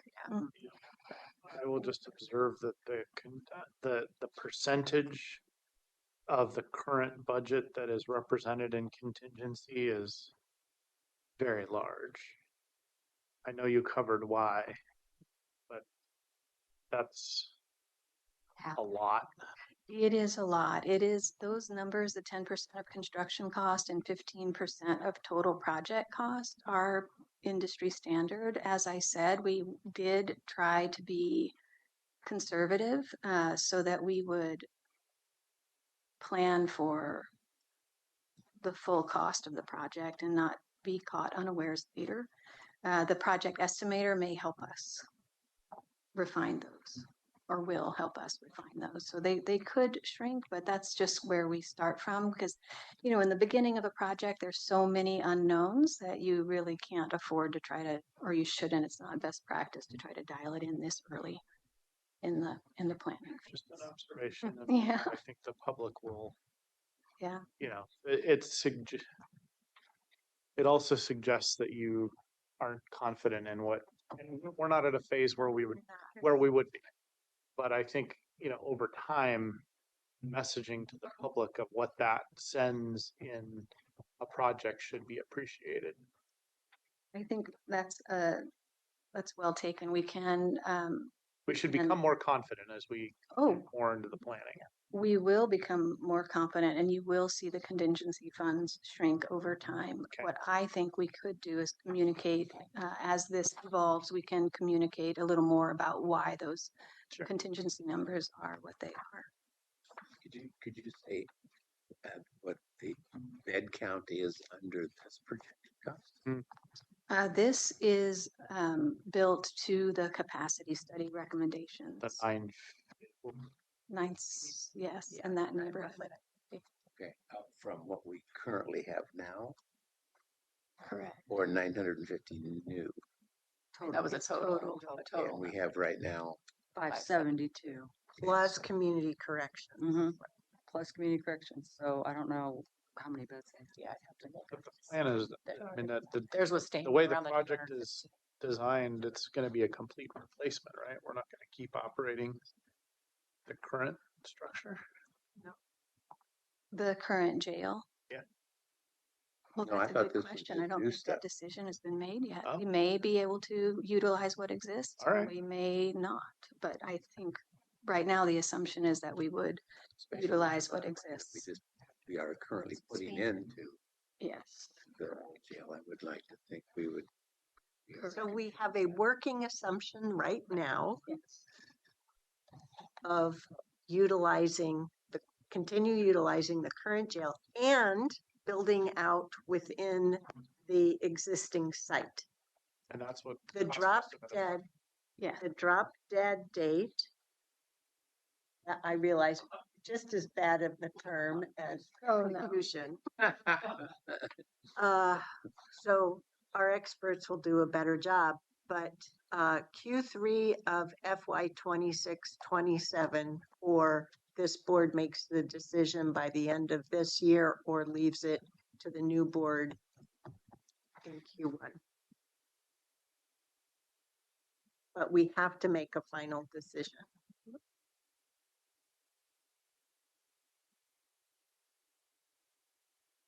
So I also want to underscore, I appreciate adding in the confidence level and what you said about contingency funds, but the contingency funds will never go down to zero.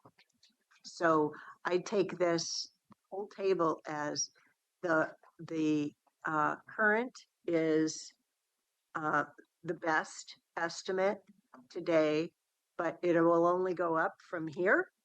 And there has to be a minimum contingency fund before we start construction. And I'll say it's that full construction phase, if I just make the term right now, that you're going to need to have a minimum percentage. And so I would appreciate the charts having those elements now. Sure. I would also say that the contingency, although it is a large number, the best practice is to make sure that you have those dollars in hand before you start. It's a lot more cumbersome, expensive to try to find the dollars in a crisis moment. That's why I was saying minimum. Yes, yes. $78 million. No, none of these are small numbers. Yeah, but I don't know right now if it's the minimum is 20% or 30%. I do know that while I was a Metro counselor and we went through the first recent zoo bond work, that we built in almost somewhere between a 30 and a 50% contingency in the final estimated bond because there were still so many unknowns. So As did a follow-on. Yeah. And we used every one of those dollars. I was going to ask. If you called. Yeah, it's not. It's a big number, but you're always glad to have. I've never regretted them. So the funding plan for these numbers, I would like to remind everyone that we do have $6.2 million of previous allocated SIP funds from the CIP last year that will get us through March 2027. So completely through the planning phase. This year's capital improvement plan, which is coming to you soon, will include a request that highlights the gap that we currently have to get to completion. We have met with finance leadership to start designing that finance task force, and we came to three pretty ready conclusions. One was that we need the same team who's talking about how to fund the jail expansion to be the same team that is working on courthouse replacement so that they can coordinate these two large projects that are kind of coinciding in timing or have the potential to coincide in timing. We also decided that we need to have more participants at the table. We need a larger, wider perspective as we work to put all these pieces in place. So we're going to be inviting government relations, county council to join us in the finance task force. And we're going to begin immediately because there is a lot of work to do to make sure that we have our ducks in a row. I think that along with that final date for the site decision, just looking at your time frame, you got us anchored that there's a minimum of 3 years of construction.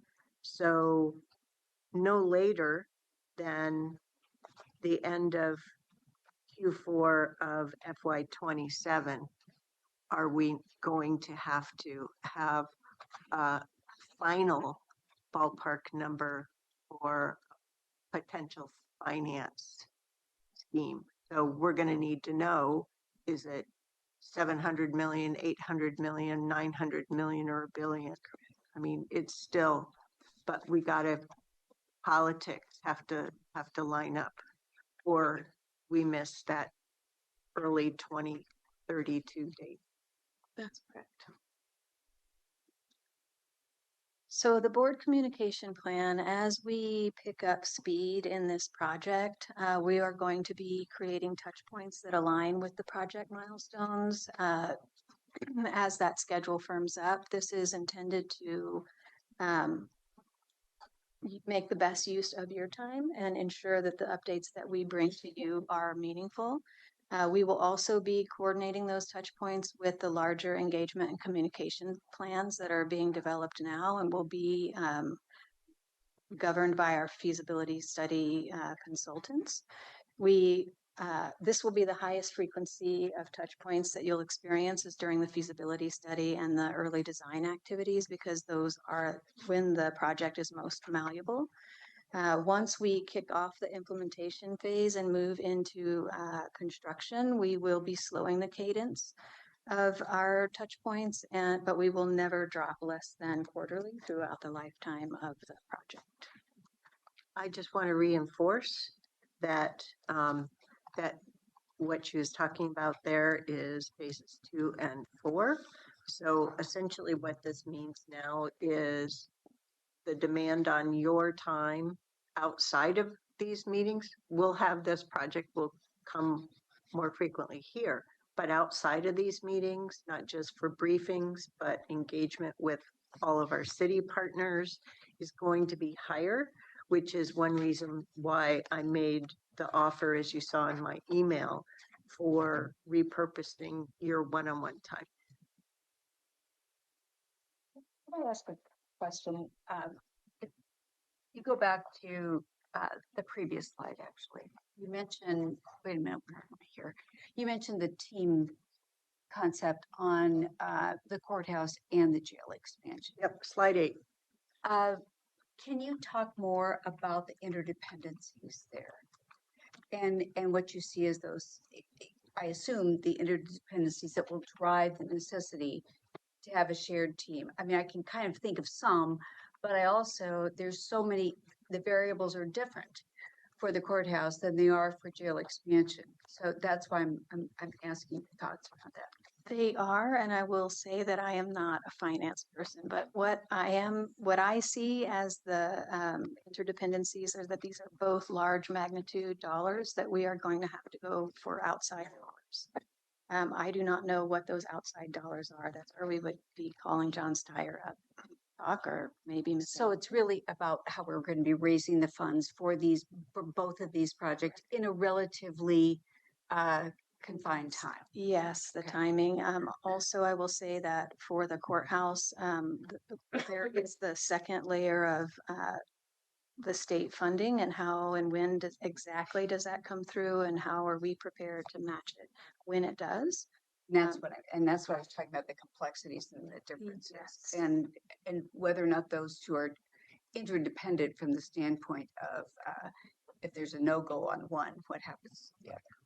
That's why I didn't know how far you were going with that. Yeah, I don't think that they're interdependent to that level, Okay. but I do know that if we're not planning carefully, they could step on each other's toes. And systematically, they're intertwined as well as fiscally. And I recognize that. I'm just trying to put this into perspective. To simplify it, these are two projects that are once in a generation projects that we don't have the capital dollars or the operating dollars. So continuing that one Washington County approach is really how we're approaching this, and to make sure that we're coordinated so that we are maximizing staff time and staff expertise through this process, both within the service departments as well as internal services. And I think it's best practice. I think it's smart.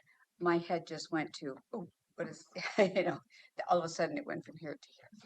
Yeah, mine went from $500 million to $1.5 billion. Yeah, that's kind of.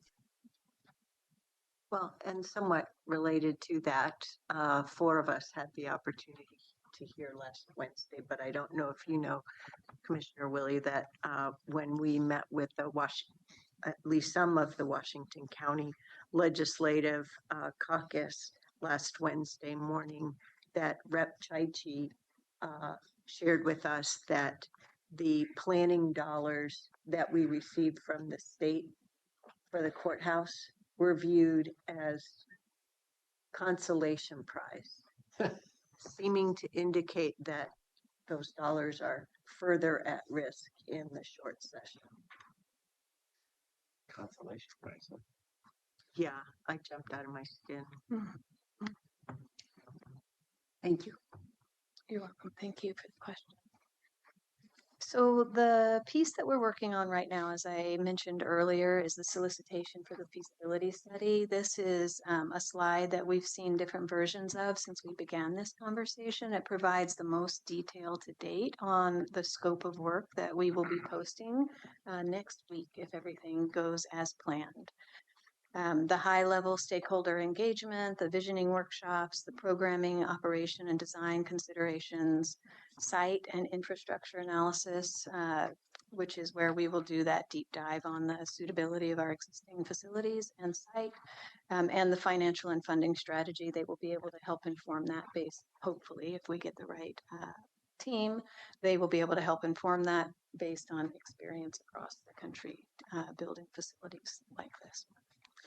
So I just want to, so this is information enumerated here, not that the planning and design professionals will be figuring out, but that they'll be involved with. They will be guiding us and recording and compiling results. For example, I'm looking at stakeholder engagement and visioning workshops. Those are the kind of exercises that they would be facilitating, getting that information, putting it down on paper, providing it to county decision makers in a collaborative process. But I don't want to lose the fact that we are a very important body. Yes, yes. You're probably not specifically called out in this slide, but that's inherent in the stakeholder engagement and else. Yeah, It's not just outside of the county. That's all. right. Absolutely not. No. Okay, thank you.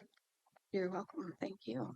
So the next steps, while that RFP is out posting, we are already beginning to identify the internal and external stakeholders and partners. We will begin scheduling meetings for different groups.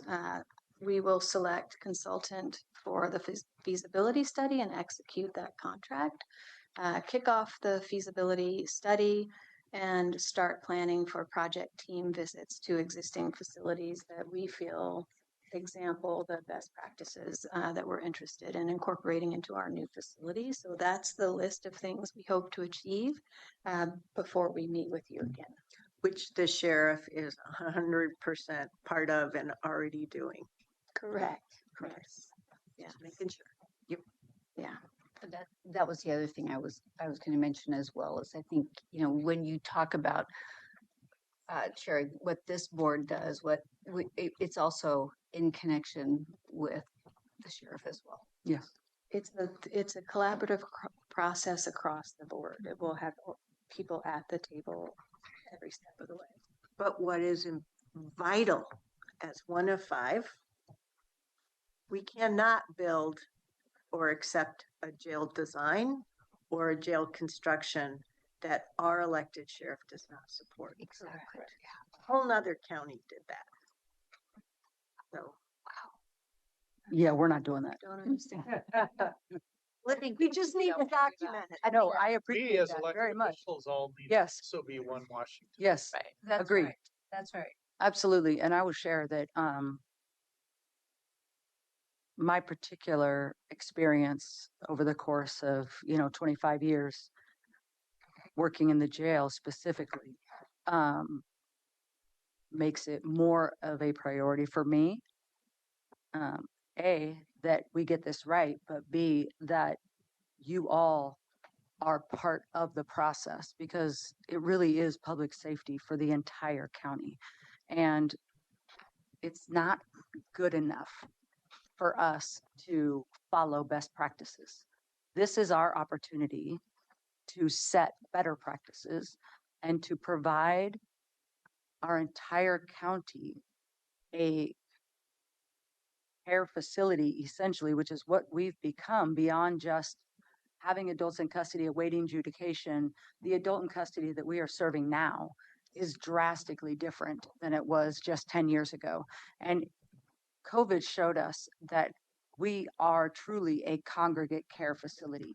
And knowing that, knowing where we've been, has to inform how we provide our services going forward, not just in the services operationally, but in the construction.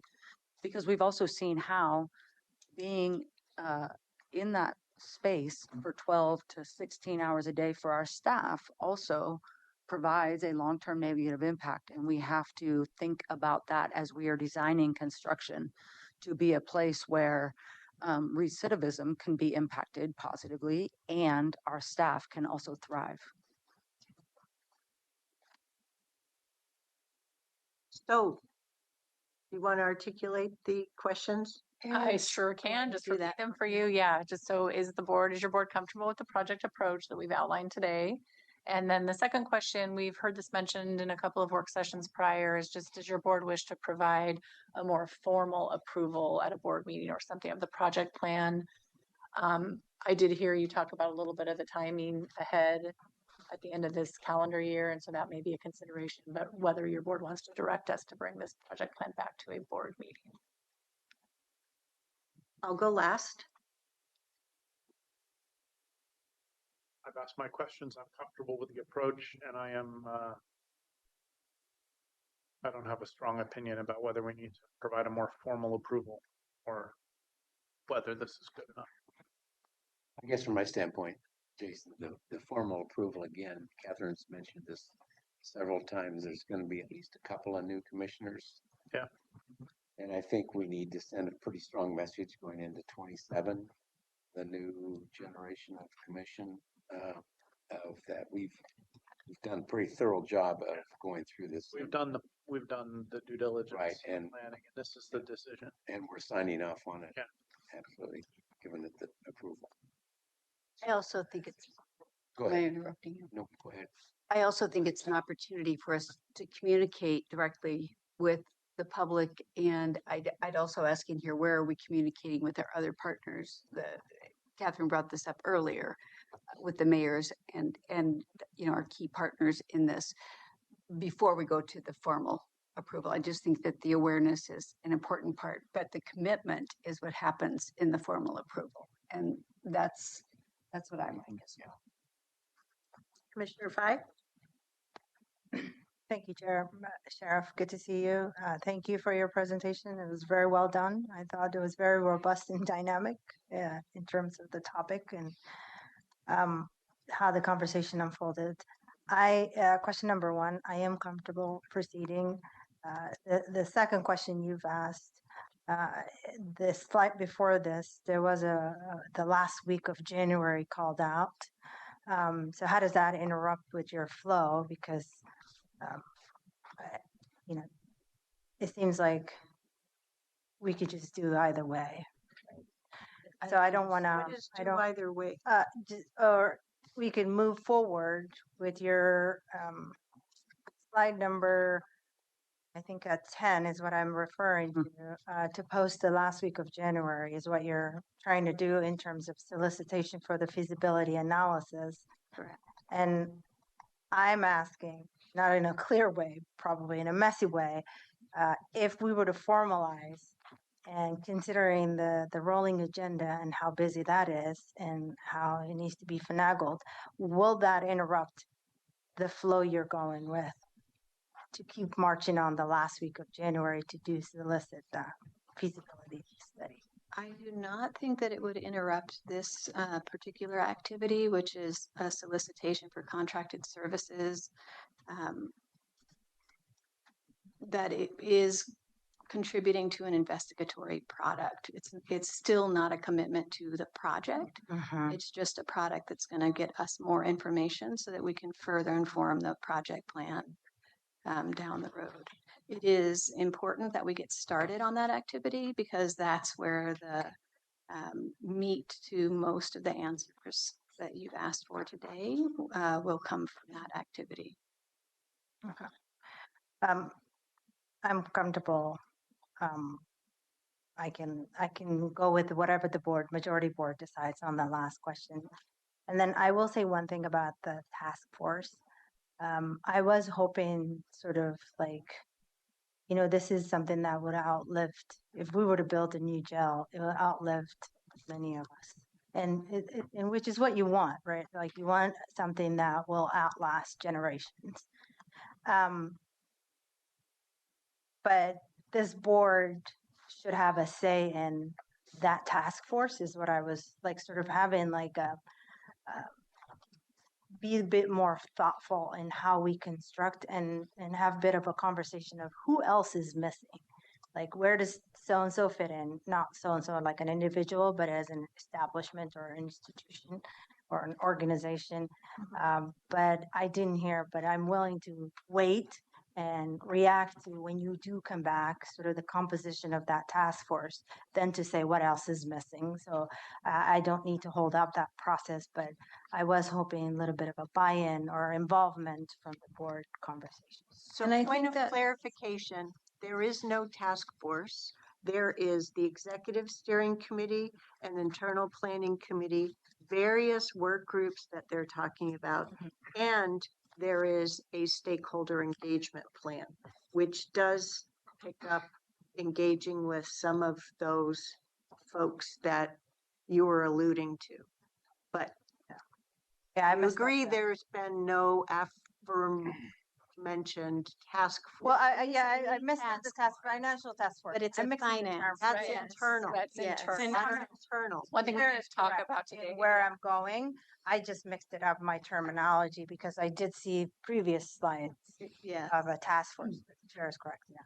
Right, so there will be all of that important involvement, and the next time that we come to you, we will probably have a more fleshed out sketch of our communications plan and our engagement plan, which should answer those questions.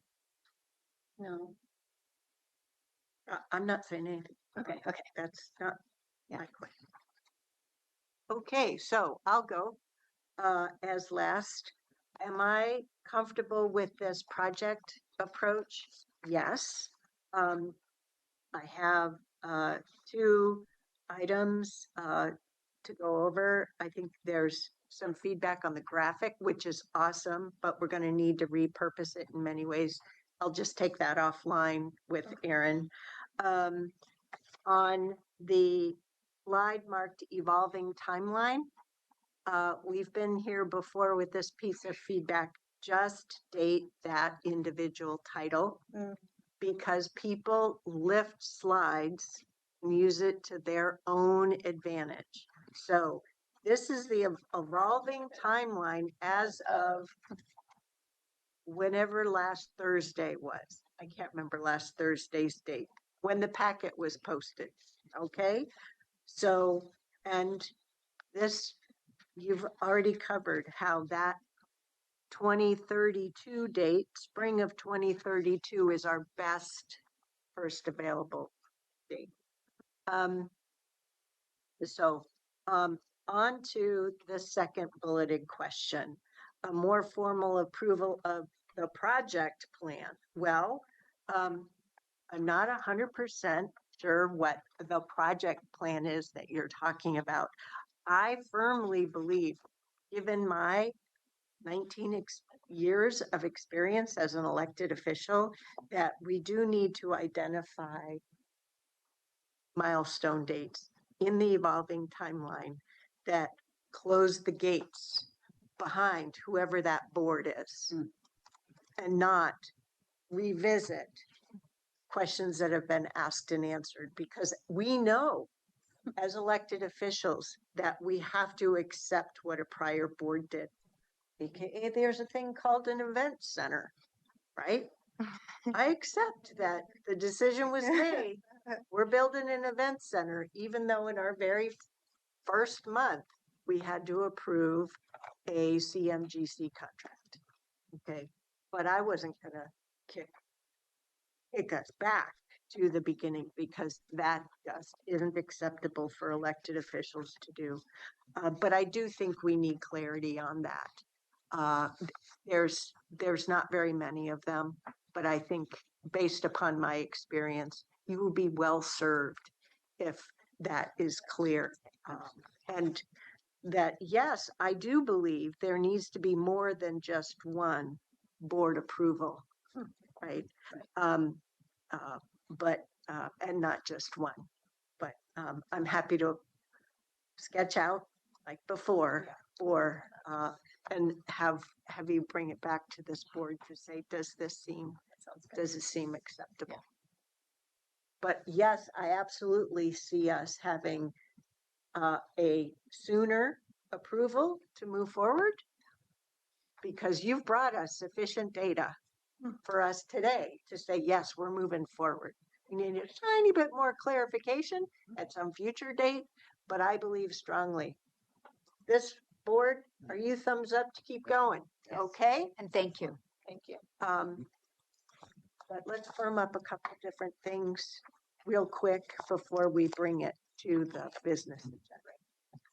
Thank you. That's great. Thank you. Job well done. Thank you. Okay, it's thank you very much. Don't mean to push you out too. Is there anything you wanted to close on? Okay, great. So it's 3:10 right now. We need a 15-minute break. That will take us to 3:25, and then we have one more piece for up to 45 minutes. So we're going to go into the 4 o'clock hour. I hope we're done by 4:30, but I did not do the math. Everybody go take a 15-minute break. See you at 3:25. It's just communication, correct? Yeah. Yes. Okay.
Thank you.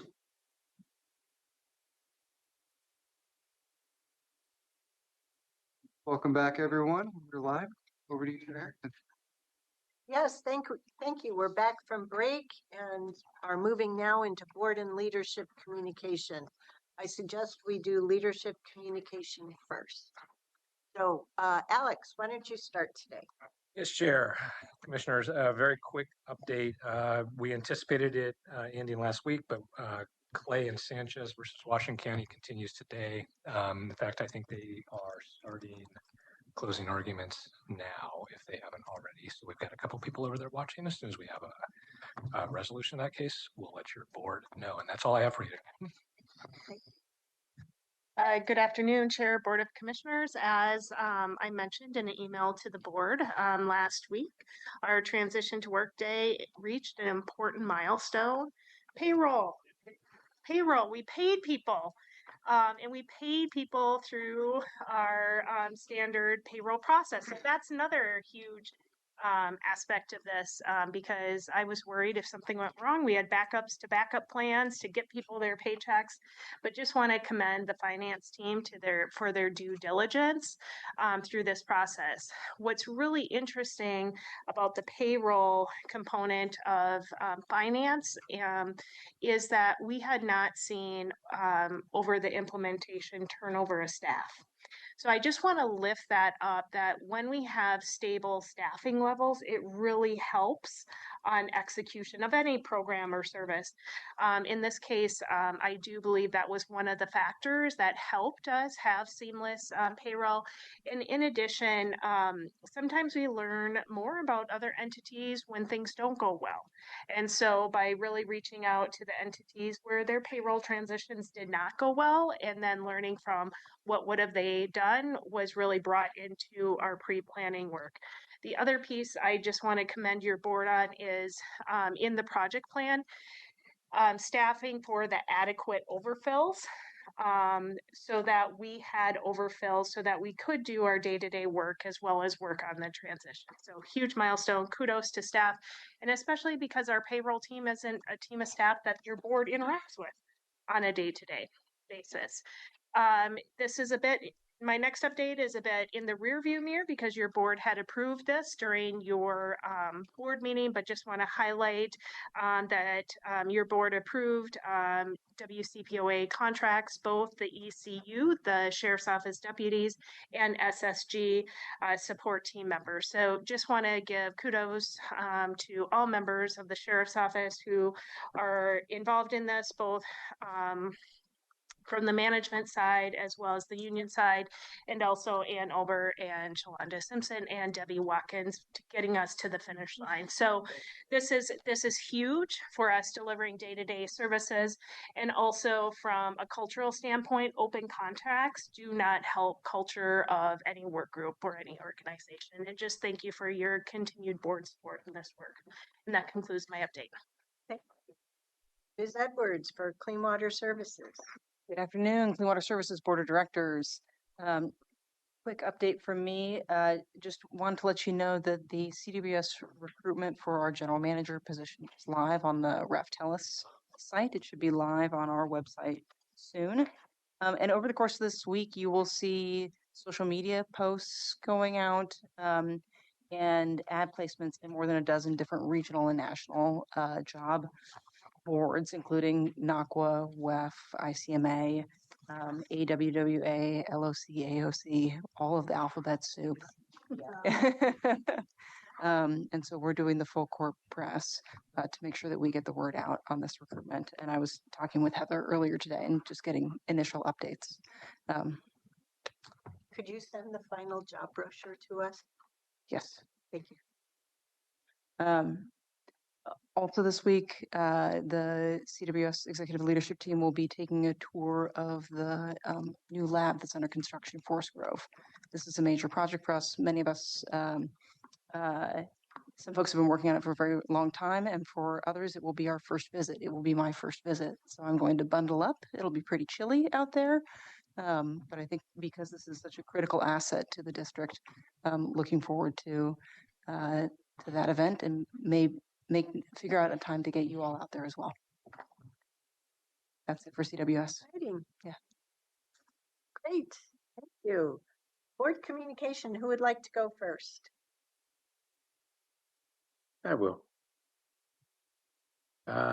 So last week I had the Salmonberry Trail Foundation board meeting. Those are always in the evenings. It's always good to have those conversations because it was we were wrapping up the December 31 financials and the fundraising that went on in December and November. Those are big times. You know, everybody's advocating to get contributions for their organizations. Salmonberry Trail was one of them as well and did really well. So we are moving ahead, trying to, I think we'd really like to, we're going to submit our formal permit to Washington County, I think in the next month. Hopefully we'll get that taken care of pretty soon and then begin to focus on building trail. And we're not sure if we're going to build a 1 mile learning trail just to get started, or if we're going to wait and do a longer section. It's about $750,000 a mile, so it's not cheap. Also, last week I was on the chamber leadership panel. If you remember, Hillsborough or Washington County Chamber has a leadership organization. They meet once a month, and it's all day. And it's I was in leadership 1 in 1983, so that's how long it's been going on. It's a great thing. I was on a panel with city councilor and mayor Ace. Plus Simone from the city, and so it was good conversation, and that's a great organization. I was in class like 27. Yeah.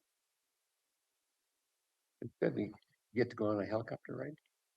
No, we did other things. Oh no, we did. Yeah, I was gonna say. And I didn't get airsick. Everybody in the helicopter appreciated that. For Washington County, or not. Do they still do that? I might just do it for the helicopter ride. I believe they do. Yeah, they take everybody on the helicopter ride around Washington County. It's pretty impressive. I did it when I was Metro Have Council. you done it? There's probably easier ways to get a helicopter. Do it. We took a helicopter ride to Salmonberry Trail too several years ago. It was very cool. Anyway, we're missing out. Let's see. I also testified before the Oregon Department of Forestry, actually Board of Forestry. It was in Forest Grove. They were not there. They were not there virtually. It was just a recording. So to me, I was a little unhappy about that. But I will. I made some modifications on the fly there. I will clean that up, and then I will submit my testimony to back to you guys so you can all hear what the presentation was. Basically, we have the environmental groups are advocating for more habitat conservation areas and to eliminate clear cutting. So that would, of course, be very detrimental to forestry harvest annually, and that's a problem already. So that's what we're continuing to deal with. Had a COPAC executive meeting, and I'll fill you in on that a little bit more. We've got a board meeting this week to talk about some things some changes that are occurring there.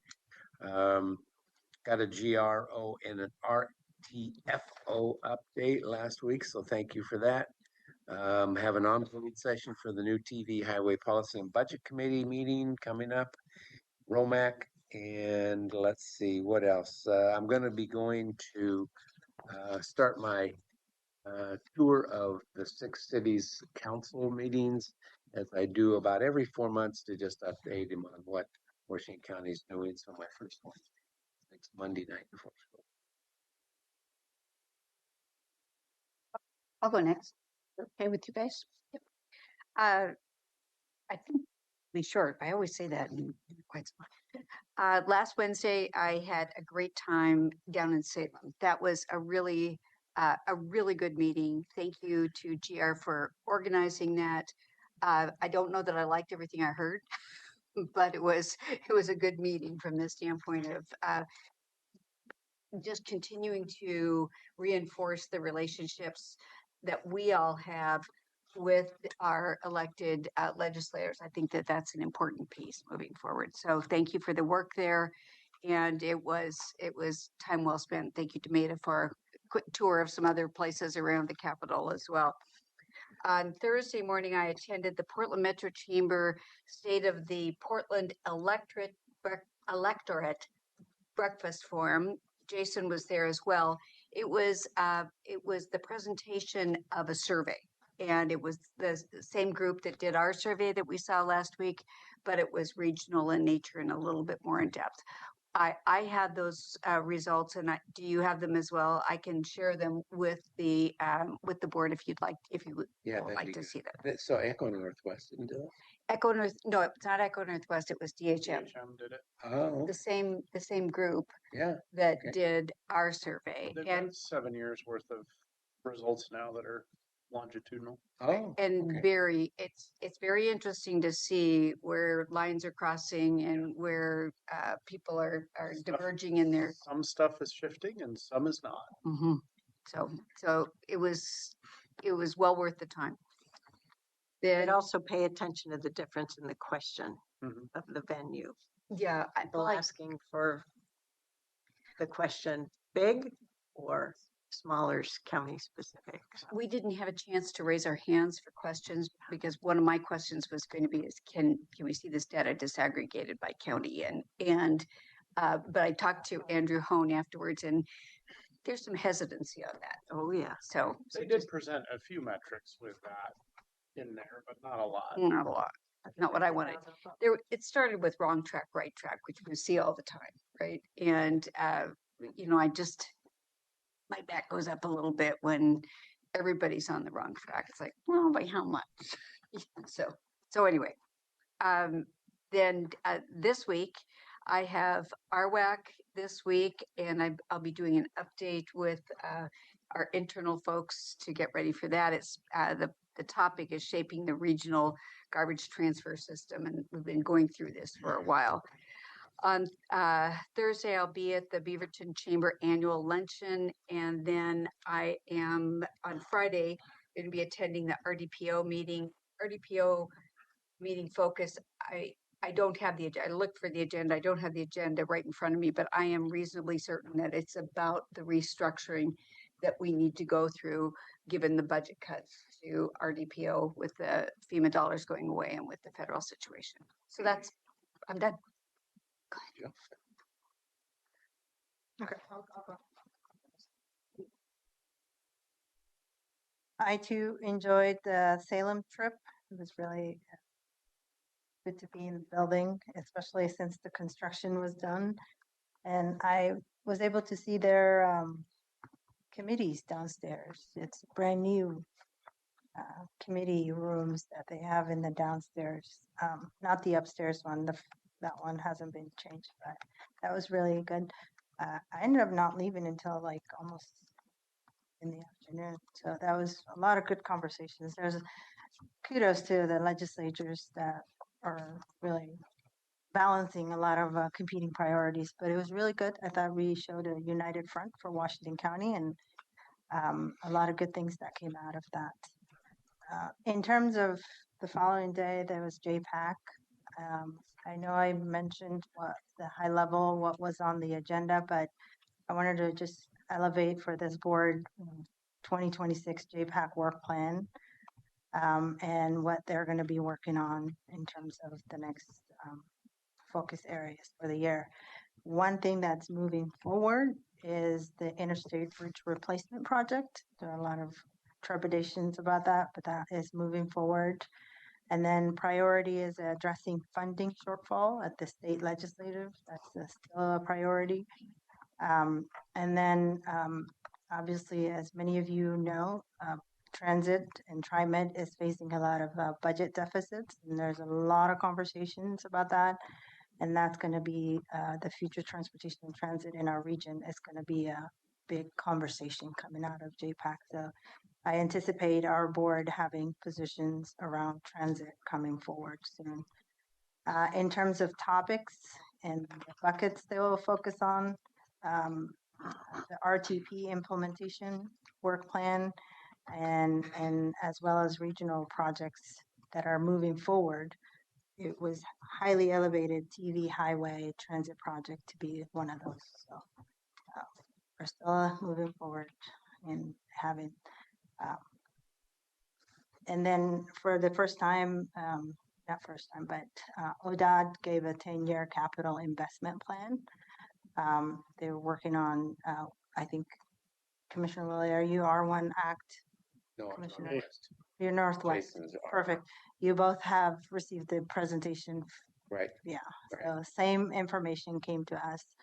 And one thing for us as Washington County, the staff invited ODOT to come to the February WCCC meeting to provide an overview of the SIP and discussion. So Chair Harrington, if it does come up in your mayor's meeting, they're coming, ODOT will come back February to present to WCCC.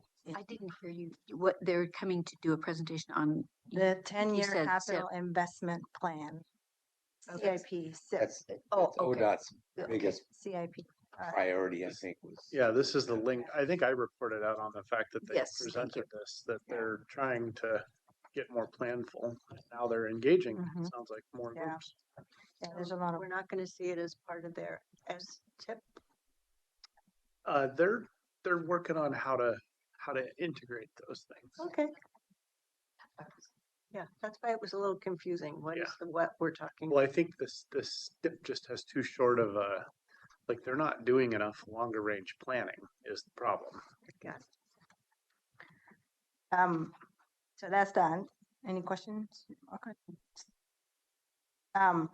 The other topic that I wanted to elevate for our board here is emails and discussions I've had with community members and electeds here in Hillsborough that emailed was around the WACA current policy.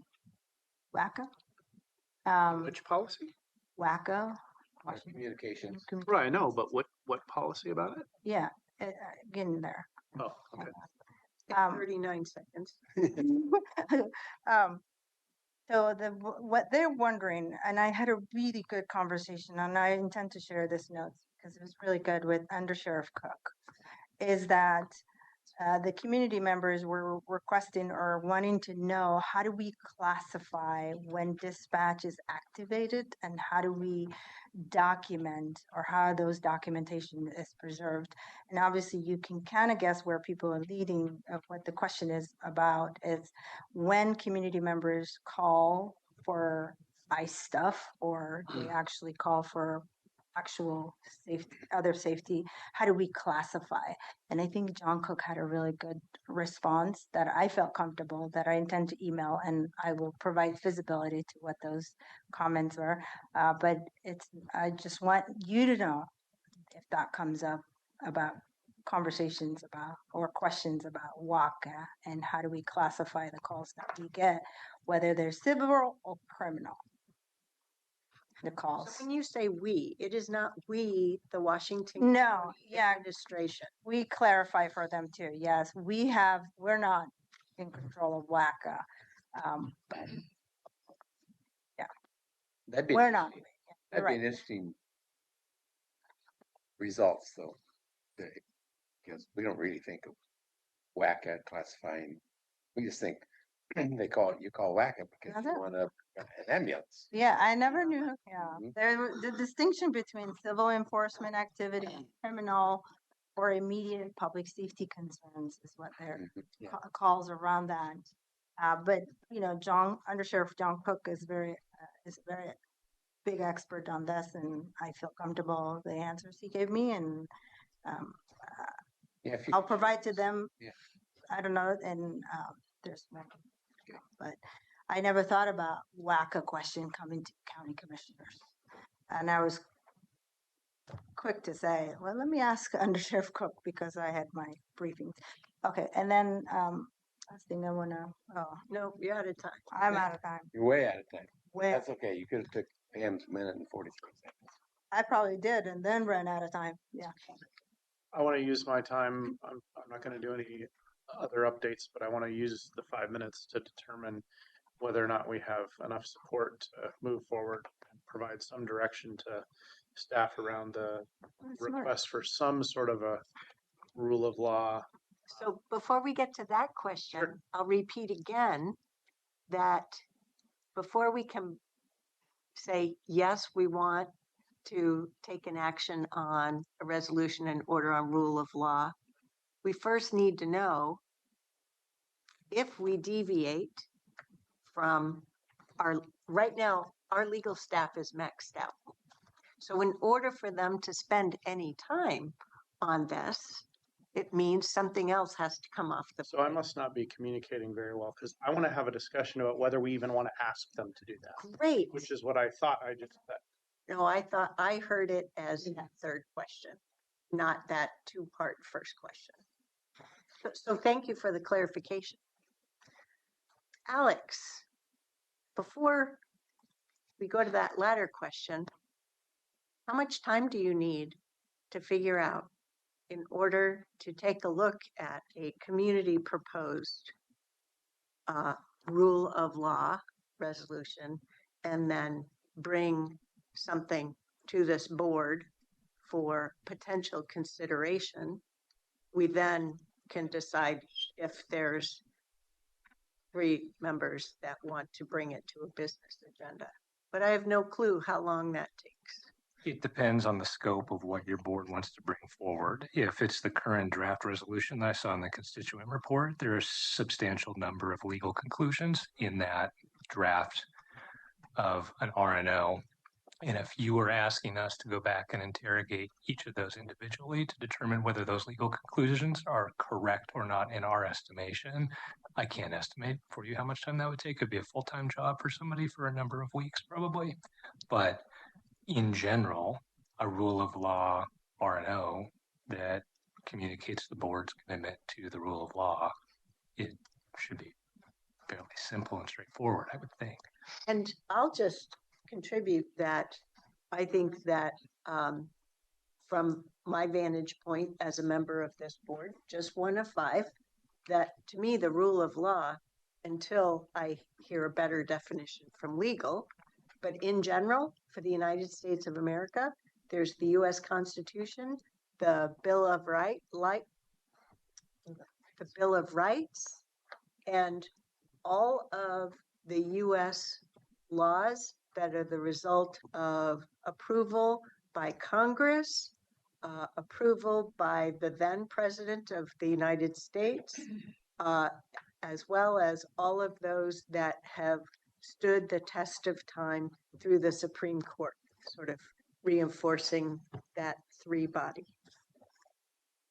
And leave it at that. In my most simple layman terms, the point is we get to define what rule of law is. Yeah, I think we say that, and we say we expect every level of government to follow those laws. But all these other things in there about, requiring that the delegation does this, requiring other agencies to do other things, that's not our place. I would submit to your board that similar to what we did with our 2 emergency declarations last year, it might be useful for you to appoint a subcommittee that's interested in this RNO that can then articulate what structure the board would like this to look like. And it may not be the one that was provided to you by members of the committee. Yeah. It certainly won't look exactly like that. And we could certainly support that. Yeah. Without a lot of effort. I mean, that's sort of the question. That's the question on the It's table. it's within what we can. Commissioner Snyder, would you like to join me in this? I would be happy to. We'll get some time. We'll get some time with both of you. Yeah. May take us till the beginning of March. Look at that. We did it in 4 minutes and 30 seconds. I also think that it could enhance our structure with the our original equity resolution, our most recent RNO. It has the opportunity to help with that as well, if it's combined. Thank you for bringing it back to board communication. Okay, I'll go next. I really want to thank our GR team for setting up the ledge meeting that we had last Wednesday. It was interesting to see who was able to make it and not, and that includes their staff, legislative staff. That same day in the afternoon, I gave welcome comments to the Oregon Association of Community Correction Directors, OACCD, and stayed through all of the association and partner report out updates before they got into their strategic plan. I have one of my learning/ARs that I want to share here. The Josephine County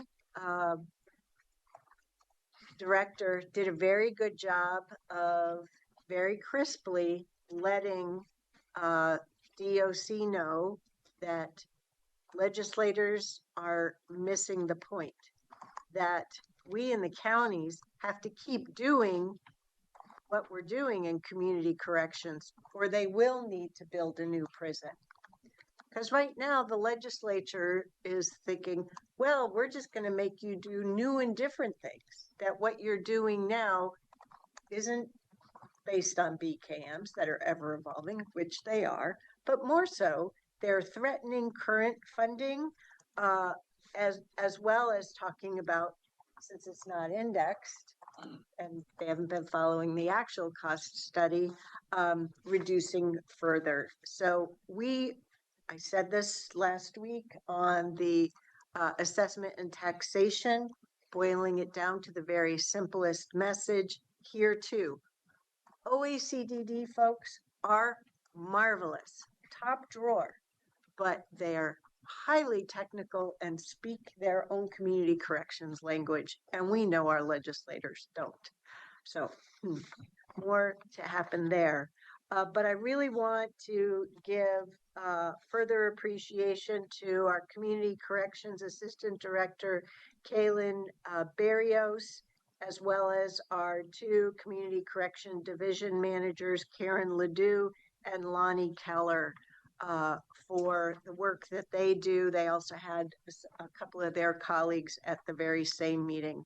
We've got great leadership in community corrections. We're in the midst of reviewing the 23 PAB applications over the next couple of weeks. And also as part of the workday success that Ms. Angie talked about, we board members have a couple of ARs. So check your current pay stub, make sure it matches what you expect. But also, I was the first board member, I believe, according to Angie, who did a quick walkthrough of Workday and what we have to do. And I know I have some subsequent ARs to do on my W-2 and W-4. There are different settings that you have to do. So we got to do it. There's very little that we have to do for the base logistics in order for us to do this job, but this transition wasn't just all on staff. We have to do it too. And Angie is wonderful at supporting my most basic human need with the tool. So If it's helpful to know, I needed someone to sit by me and help me too. So I'm just giving you that encouragement. I got for you. Welcome to our 4-day work week crammed, or our 5-day work week crammed into only 4 days.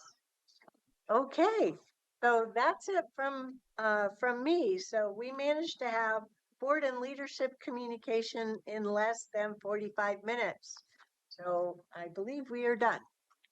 Okay, we're hereby adjourned. Goodbye.